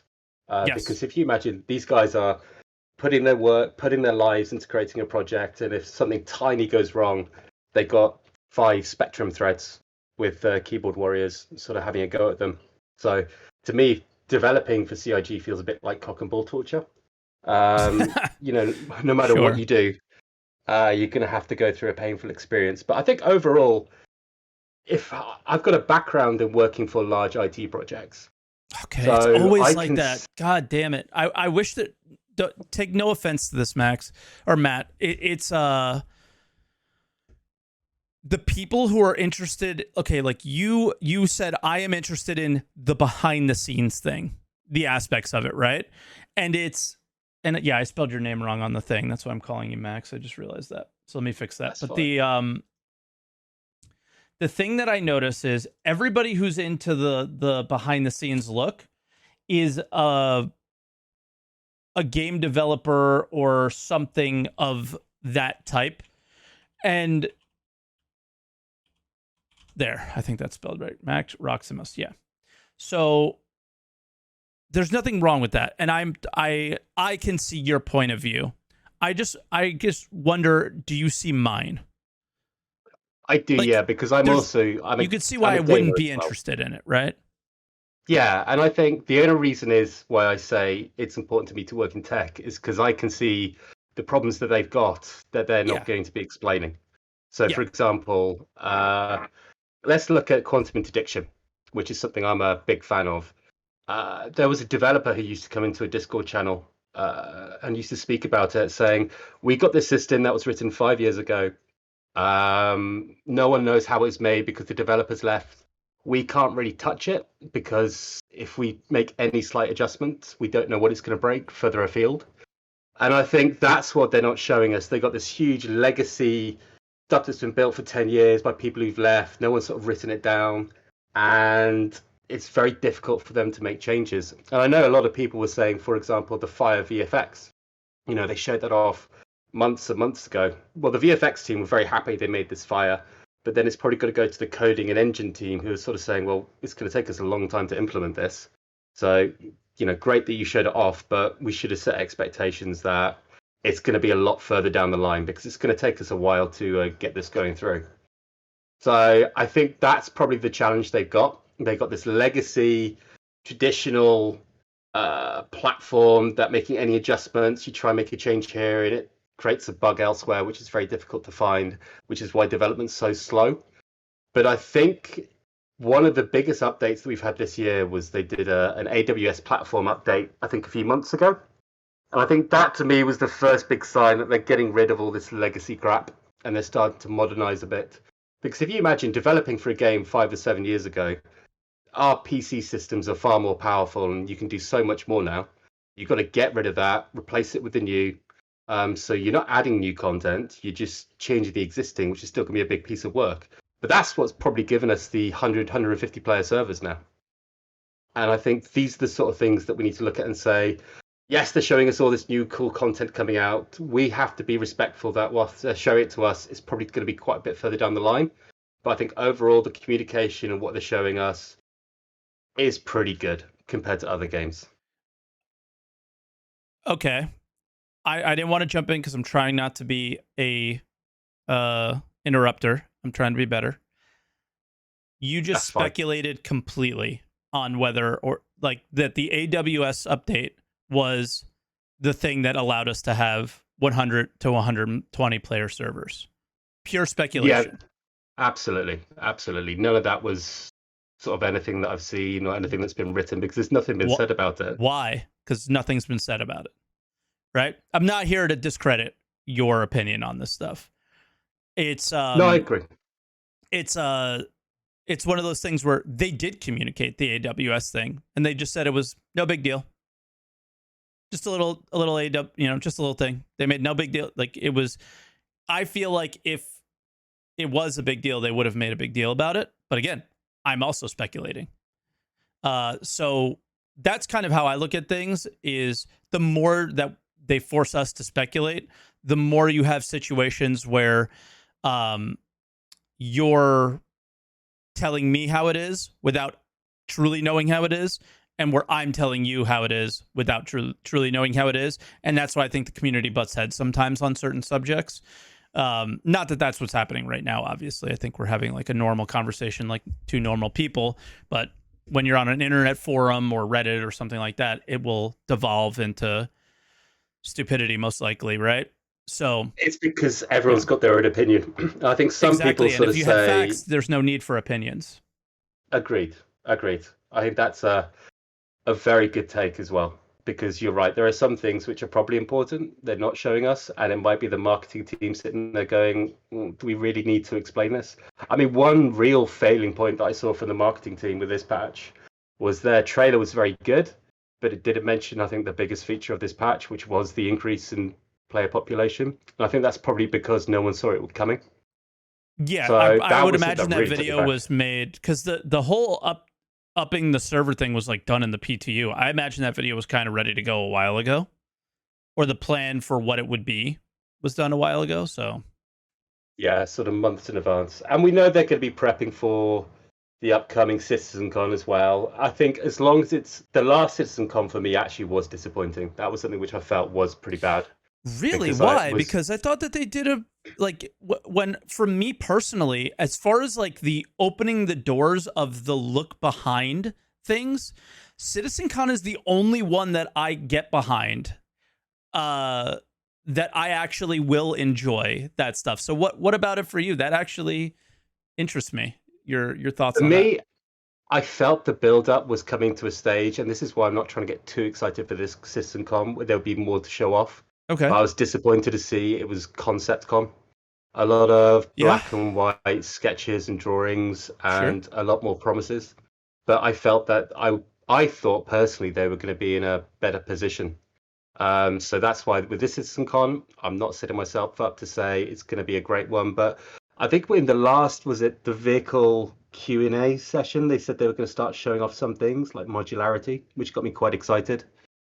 So I can see some things are coming down the line, but the bigger things like Pyro and persistent entity streaming, it would be great if we get it. But then again, I know with Squadron 42 being the focus for development this year, it may still be in a similar position. And the teasers that we have got of Pyro have been piles of trash and pictures of vents.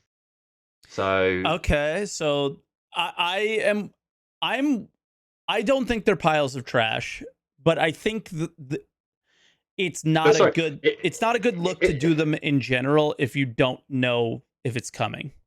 No, sorry, mate. There was actually literally a pile of trash. One of the screenshots they showed us. True. And most of them are. It's all trash.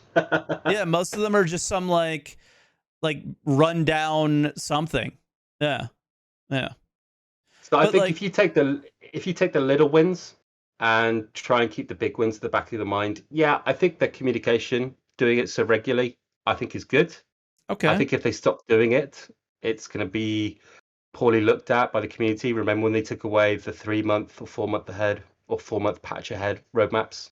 Now we only get to see 2 patches ahead. And even then, I don't think it's got 4.0 there yet. So you think that's a bad thing? I think that's fantastic. I think it's a good thing, but when I looked at the community reaction, especially on Reddit, it wasn't that great. Yeah, then it was very what's well the community received. Reaction now, though? So like everyone's reactionary in the moment, but like how do people react to changes on the roadmap now? It's so much better. So much better. Yeah. So right, because you see things coming in and you're not seeing something slip from 3 patches away. Yeah. Things are slipping and falling and changing nonstop, and none of us see it because it doesn't matter. It's not relevant information for us. And I think with that feedback, they may be worried about changing, say, ISCs to a monthly thing, as some people have discussed, or a bi-weekly thing. Mm-hmm. So I was going to ask you what you think about that. I think it would be good if they did it. I think it would lead to more prolonged discussion, but I think with the feedback and what happened on when they did it immediately, they might be a bit nervous about doing that. But I still think it's good to see some of these devs. You know, we had an entire Inside Star Citizen on Rivertech, which was actually really fascinating, I thought. And some of the tools that they're making, which is quite cool. But because people want to see the ships, everyone's got their favorite thing they want to see. I want to see cargo, physicalized cargo and hangars coming in. Others will want to see salvage coming in. And you're not going to keep everyone happy when things get shifted out. But I think overall, the stuff they do show, at least some progress is being made. But you look at the job boards that are coming up in Manchester and so on and so forth. There's a huge amount of recruiting happening. They're definitely growing, which I think is great. But it feels like we're in that lull period where not much is happening, and they're not showing us anything from Squadron 42, which I think I might understand, but that one I'm a bit confused about. And I'm wondering if they're trying to keep it a secret to build up, some excitement when it does finally come close to release. I think they just want to give the middle finger to the gaming media, to us, to everybody at some point, and just be like, see, look at what we got. It's not a scam anymore, guys. It's being released. I think that's what they really want to do. But I doubt it. Yeah. You never know. So I'll leave you with this. Because we were just talking about the video content a little bit. I think that the best choice would be to separate. This was something that they had talked about doing and of course never followed up with, was kind of doing different types of content for different types of backers. And Jared works very hard, and maybe he needs a few more people on his team, and maybe there should be another host or two. And if you want to have more consistent content, or you want to keep your content like weekly or bi-weekly or like a couple times a week or whatever, like they do now, like let's give them different titles. There's people like you who are really into the in-depth look at a feature in game development, how it's made, right? People watch the show how it's made. It's popular. Some people want to see how it's made. Some people don't watch how it's made. They want to watch something else, right? And I think our community is very much like that, and you do point that out. I just think separating the shows is probably the best thing, because I think where people get upset, I know where I get upset, is ISC to me is the update on the game. What's happening with the game? What's next? What's coming? Not how it's made. So I would love to see a how it's made for Star Citizen, and then what it's made out of, which is ISC. And then you get, I know that I'm not interested in that. And I know that I'm interested in this. I watch this show, you watch that show, and we're both happy. Yeah, I think that's a great idea. And if you look at one of the best games who does content creation, I'd say would be League of Legends, a game that unfortunately I follow a lot. They probably release about once a year what's going to be upcoming in the next year. But they're also heavily focused in terms of lore. And I think that's one opportunity CIG's never really picked up on. They've got this deep, fantastic lore, which they could make cinematics out of, which, from the way League does it, they get hundreds of millions of views. But it seems like we've got a team here who's writing all this lore, all these stories, and it's just sort of left on an internal Wikipedia. We don't see any of the fights between Ninetales or Hurston Dynamics and what it means for Pyro. And I think that's something which... you've got the people who like the cinematics, you've got the people who like the upcoming ship releases, and you've got, as you said, the people like me who've got the, what's going on in the background. I think that's you're getting real question marks in chat, but I think people just don't really get it. The first off, I think Riot's like on a fast track to become the next Blizzard and is like really doing an interesting and very good job. But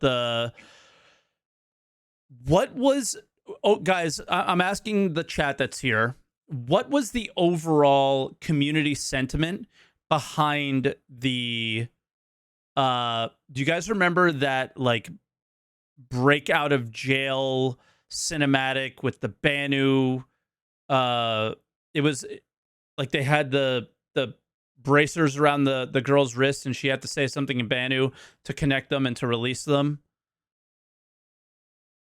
I think like the overall sentiment from the community, the reunion wasn't super positive. But I think like, do you remember that, Matt? I think I do, yeah.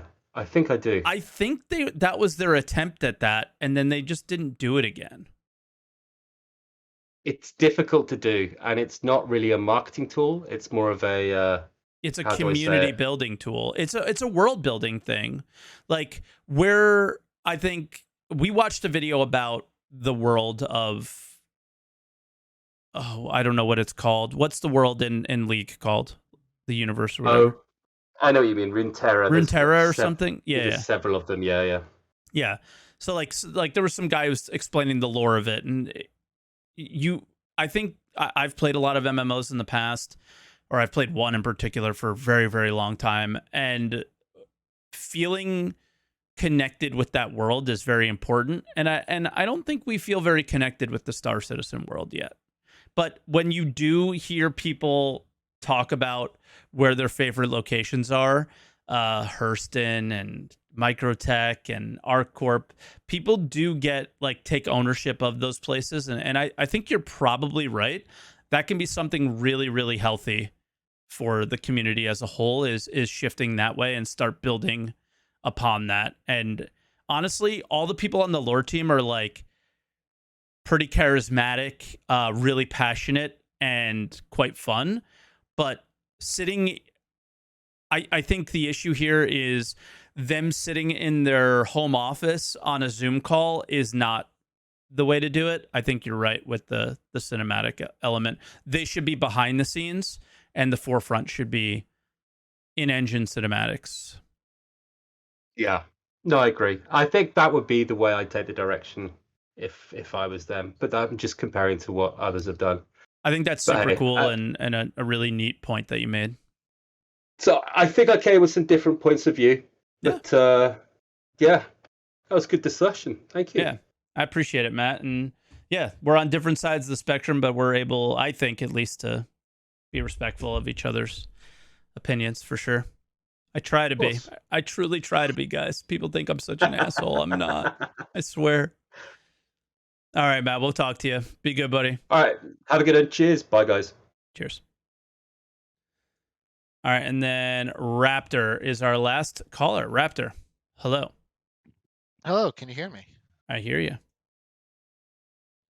All so let's start out with what you like we have with everyone. So far, like the videos. Like I've also liked the previous Citizen Cons, not so much last year's Citizen Con, which is more information other than I guess what you'd call the hype train. But say SEL, I was watching a little bit on your stream yesterday with you guys, and then finally I decided to watch it on my own and actually listen to it. And there were things that I had not known before. Like I did not know that ship names were kind of almost removed and replaced with serial numbers due to issues with it. And also the new buzzword with the, what was it, network resource management or something that was holding up modularity, because that was a big silence and a big question for me, because you had the Retaliator, then they released the Retaliator hull, and they sold the modules. Then all of a sudden, you never saw the modules ever again. The Vanguard, same thing. Battlefield upgrade kits, they called them. You could swap out the components. Never seen them again. No word from them ever again what was going on. And I think possibly Cutlass might have been on that block at one point as well, that you might have been able to swap maybe some parts of like red and blues out, and then I think they might have killed that as well. But I mean, the shows have been informative. Sometimes not so much, but mostly it's that, and then the reports, much like everyone else said. Okay. Yeah, I mean, I think if you're going to follow Star Citizen's progress, like my advice is always, if you care about progress, it's like follow the monthly report and watch whenever they do an ISC with the sprint report. The only real knock that I have is you have to wait until they do a sprint report for ISC. Other than that, it's like I have to weed through the stuff that I'm not super interested in. Yeah, now as far as like the communication issue, I've been, well, like I said probably last week, I've been a backer probably since almost inception of this game. Mm-hmm. So it was back when watching Wingman's Hangar, and you know, now that kind of the rose-colored glasses have come off, Wingman's Hangar basically was speculation. Of course.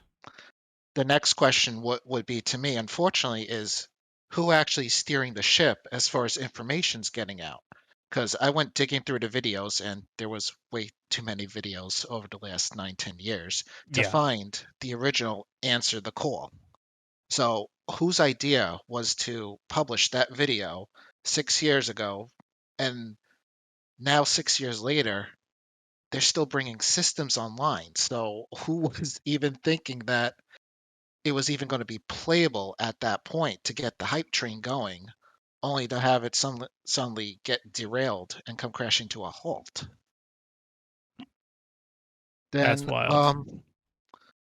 You'd have to also go into, I don't know if you go into the concierge spectrum at all. Never. I would not even dream. Like I would, if you held my fingers to coals instead of going into that forum, I burn. I will burn. Now, I don't hang out in there, but they did kind of almost put one of the concierge people in there. And they came up with this big plan to make another, what would you call it? Almost like a concierge plan, rewards for those concierge people. They did a survey, they did this, they did that. Because that's what they need is more rewards. But, once again, dead silence after it, which that's the only time I've gone to check in to see if anyone said. The most that they've done out of it is now I think you don't have to worry about melting your digital package. You now have a digital package you don't have to worry about losing once you hit that concierge road. And then, I mean, other stuff that they put into the patch notes, even other rewards that they've given along the list of the rewards. They gave like Mark 10 armor at one point, then they took it away without telling anybody, only for that then to say, oh, we were redesigning it, but no notification. Or I know I've complained about this in your chat a couple of times, but you have the eating drinking mechanic. In the patch notes, they said they were going to make it less aggressive, but with this patch, it seems it's even more aggressive than it was before. And then to top it all off, if you were, say, at 20% water, I put the water bottle down for you, it just disappears and never be seen again, which then makes gameplay stop. Yeah, I mean, on top of that, sometimes you can't get the water bottle even into your hand to drink. Sometimes drinking it doesn't work. It's like if the underlying systems around that system are not going to work, you should probably leave it alone. I'm with you on that. Yeah, I mean, and it's just like, well, we're making this game, but there's no communication about what's being addressed, not addressed. I mean, I hate to say it, I like to see some stuff. I mean, with the community management team, actually, that maybe they post something that say, I don't know for how long it was going on. Area 18, for instance, center point. You couldn't take the elevator down there because the doors would open, and then there'd be another set of closed doors right behind it that you could not pass, and the weapons might have been only sold there. Sure. Let me jump in for a second instead of sharing our most hated bugs or whatever. That I think that's pretty pointless. And the reason I think it's pointless is because I think I'm going to jump in and just completely disagree with everything you're saying right now, because I think one of the things that they do great communication wise is every single patch you have a laundry list of feedback threads. Laundry list. Now, I think that that's healthy. What is your most hated bug? That is literally one of the threads. You can go there, Raptor, and you could post about your elevator issue there. And then people can upvote it, agree with you, whatever, right? And if it is the most hated bug, they'll probably do their best to try to address that bug. Now, I think that there is a big argument that we do give feedback, and it doesn't feel like it's actioned very quickly. I think that's my biggest knock on the issue. I guess that's what I'm getting at. Okay. Like, to know that it's being worked on. Not that that's the bug that I hate, that really annoys me, but let us at least know you're working on that so that, we know that progress is being made, basically. Because, I mean, we've cycled through a lot of community team members as well, too, over the years. That I think this is the longest one we've had, but I don't see a ton, I guess, or maybe I'm just not following as closely as I used to. But it feels like it would be nice to know that some of these bugs have been acknowledged and they are actively working on it. But also, the I know they have the Q&A on the ships. Okay. So take the Cutlass Steel would be an example. It felt like every single question that they had there was almost a variation of the first question, the second question, the third question, the fourth question. It seems like they keep taking like the softball questions instead of some of the more, I guess, hardball questions when they start answering. I mean, I think that ship is like... it was an example of a ship, but... Yeah, I mean, it's like the most egregious, like most horrible thing that they've done as far as the ship that they've put in this game.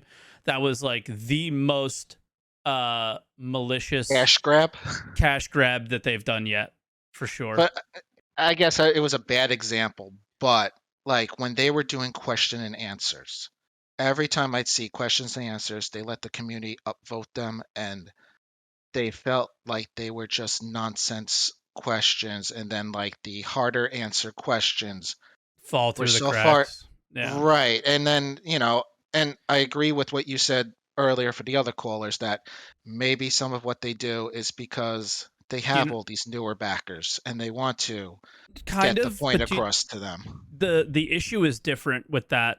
The thread goes up, and unless you're me and Captain Burks or somebody that has more than 50 people watching them, let's say. So that's a lot of people, actually. There's so many people that name on Twitch that have that in the Star Citizen directory. I would forget people. The second the post goes up, the first couple decent questions fly all the way to the top. Everything else falls to the bottom.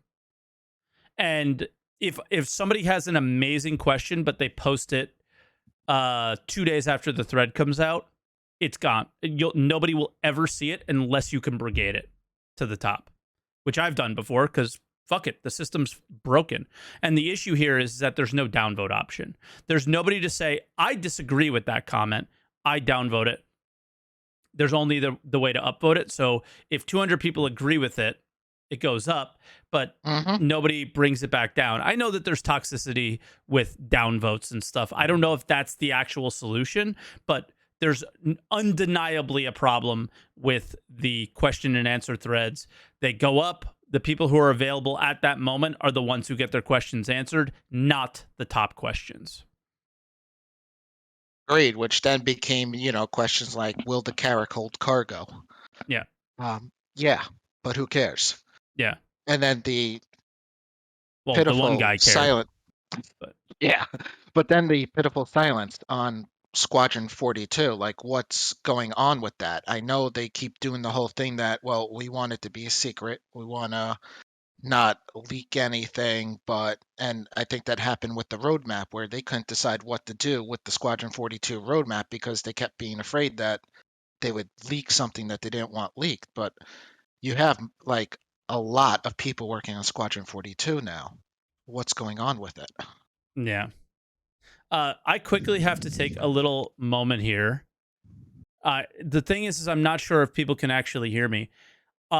This is live on Twitch in case you're watching on YouTube. Are ads being played during this podcast for some of you guys? I do not play ads. I do not have them on a schedule. I did not join the ad program on Twitch.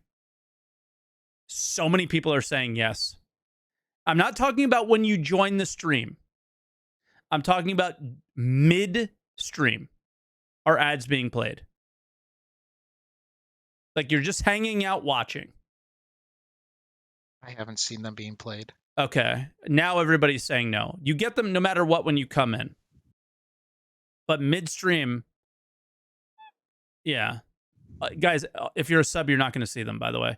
Because I just see some people complaining about that, and that's something I need to look into because we don't want to play ads midstream. That's but I think Twitch may be forcing it on us, which is just, this platform is the worst. But yeah, so sorry to jump in there, but it was just I needed to see that. And I guess now to jump off the SC lack of communication bandwagon, because I don't know what they can do or who's in control to start, I guess open the floodgates a little more to release the communication, who it should be going through. Should it be coming through Jared and his TV shows that he's playing, or should it be coming through, to me, it should be coming through the community team, because it seems that's what they should be. Why are those two teams different? I don't know. It makes no fucking sense. Every other game that you follow, the community team is the team that is doing the live stream. Why is there a global video production team and a community team? Why aren't they the same thing? Together. Why isn't the global video production team the community team? That's I never understood that. You could have people that have expertise in video production in the community team, but I have no understanding why that is even a thing. No idea. Jared gets mad when people think he's a community manager. Why the fuck wouldn't you? Yeah, first off, he used to be, but second, you're the one who communicates to us. Like, what the fuck? What am I supposed to think? But yeah, so I know I mentioned last week I play Final Fantasy 14. Mm-hmm. I think they do pretty decently with, I think it's either letter from or live with the producer, and then they lay out what's coming out in the next patch. Tuesday is going to be 6.2, I think. Okay. So they have a whole list of things that is coming out, and they usually deliver it. I mean, I know with CIG, it's not our game. We're not investors, and technically, they kind of don't answer to us, even though we're the ones playing their game, funding their game, and all that other stuff. But, you know, I mean, I've seen communication better. It's just for some reason, I don't know why it's gotten worse. I mean, it was semi decent at one point when we were doing a patch watch, I think it was, and this was years ago, that they actually laid out what are the blockers that are blocking us from doing this. Now it seems they just reverted back to everything else and just don't know the why. Yeah. Yeah, man. But I don't know. I guess it feels like we're coming to the end. I don't know if you have anything else you want to add, but no, that basically was it. Since it was about communication, it's been a while, but it seems like they've had periods of great communication, but then they've had periods of where they just literally will not tell anybody, and then all that's left is speculation, and then the doomsayers come out, but they're not even trying to squash the rumors. Yeah. Well, all right, Raptor. I guess we'll let you go. And that's going to do it for Answer the Call. So thank you again for your call, Raptor, and we'll talk to you soon. Thanks again. Bye now. And that was Answer the Call. Another week in the books. I communicated this to my live stream. I'll communicate it a bit to the YouTube channel, although you won't notice the break at all. But getting a little burnt out, getting a little frustrated with, honestly, the lack of quality content going up on this particular channel. So if you're watching on SaltEMike on YouTube and you're watching this podcast, I think that's kind of where the source of this little downturn that I'm feeling is coming from. So I just kind of want to take a little bit. I'm going to be taking a break from live streaming. I won't be streaming until Friday. We'll just watch ISC on that day. When we come back, I'll have off of work that day. And hopefully I can come back in and be a little bit more batteries recharged. But on YouTube, you should probably see, still the daily videos on SaltEMike 2. And Weekend Review will come out tomorrow. So after that, I'm kind of just going to wake up on my terms and take a little bit of a break, because we're in this in-between stage between 3.17.2 and 3.18.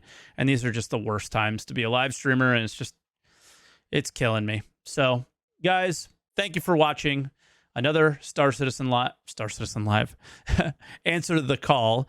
And yeah, just to kind of bring it back, I thought some of the callers had lots of really good points. And, for me, through all their points, you see that, it's very obvious that people have different interests. And I think that the best solution for that would be having different shows. And those shows being more meaty in the subjects that people are interested in.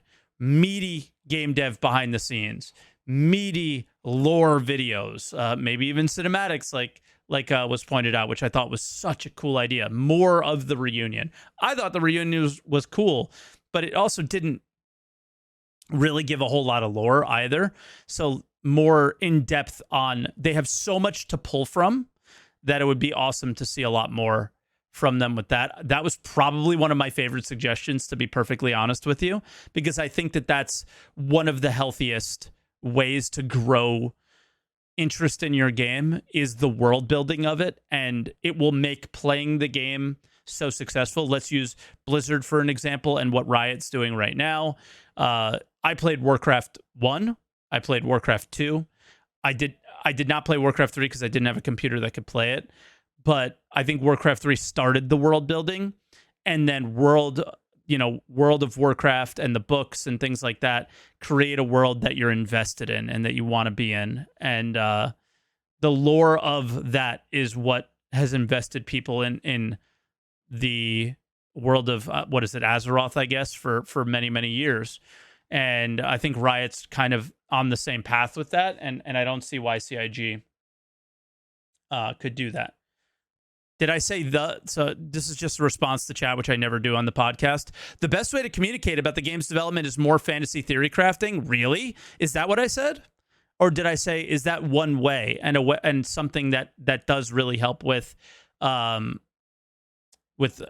building? And one of the ways they communicate is through videos, and that would be really good. So yes, it is a way to communicate things to backers. Yes. Is it the best way? No. It's, for me, it's the game updates, and I think that you should separate the videos. That's where I'm going at with that. But go ahead, continue to put words in my mouth. I love when you guys do that.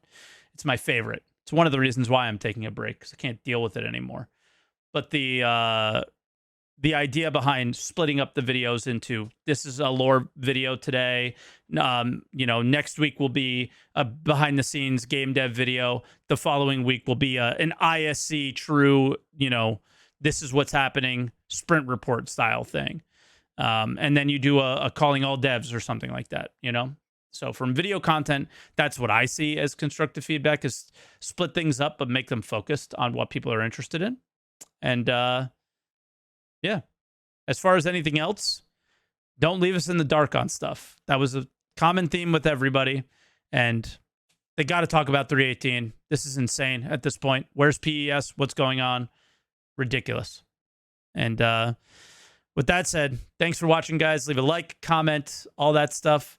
And I'll catch you guys next week. I don't know what we'll be talking about, though, but I'll catch you next week. See you soon. Batteries recharged.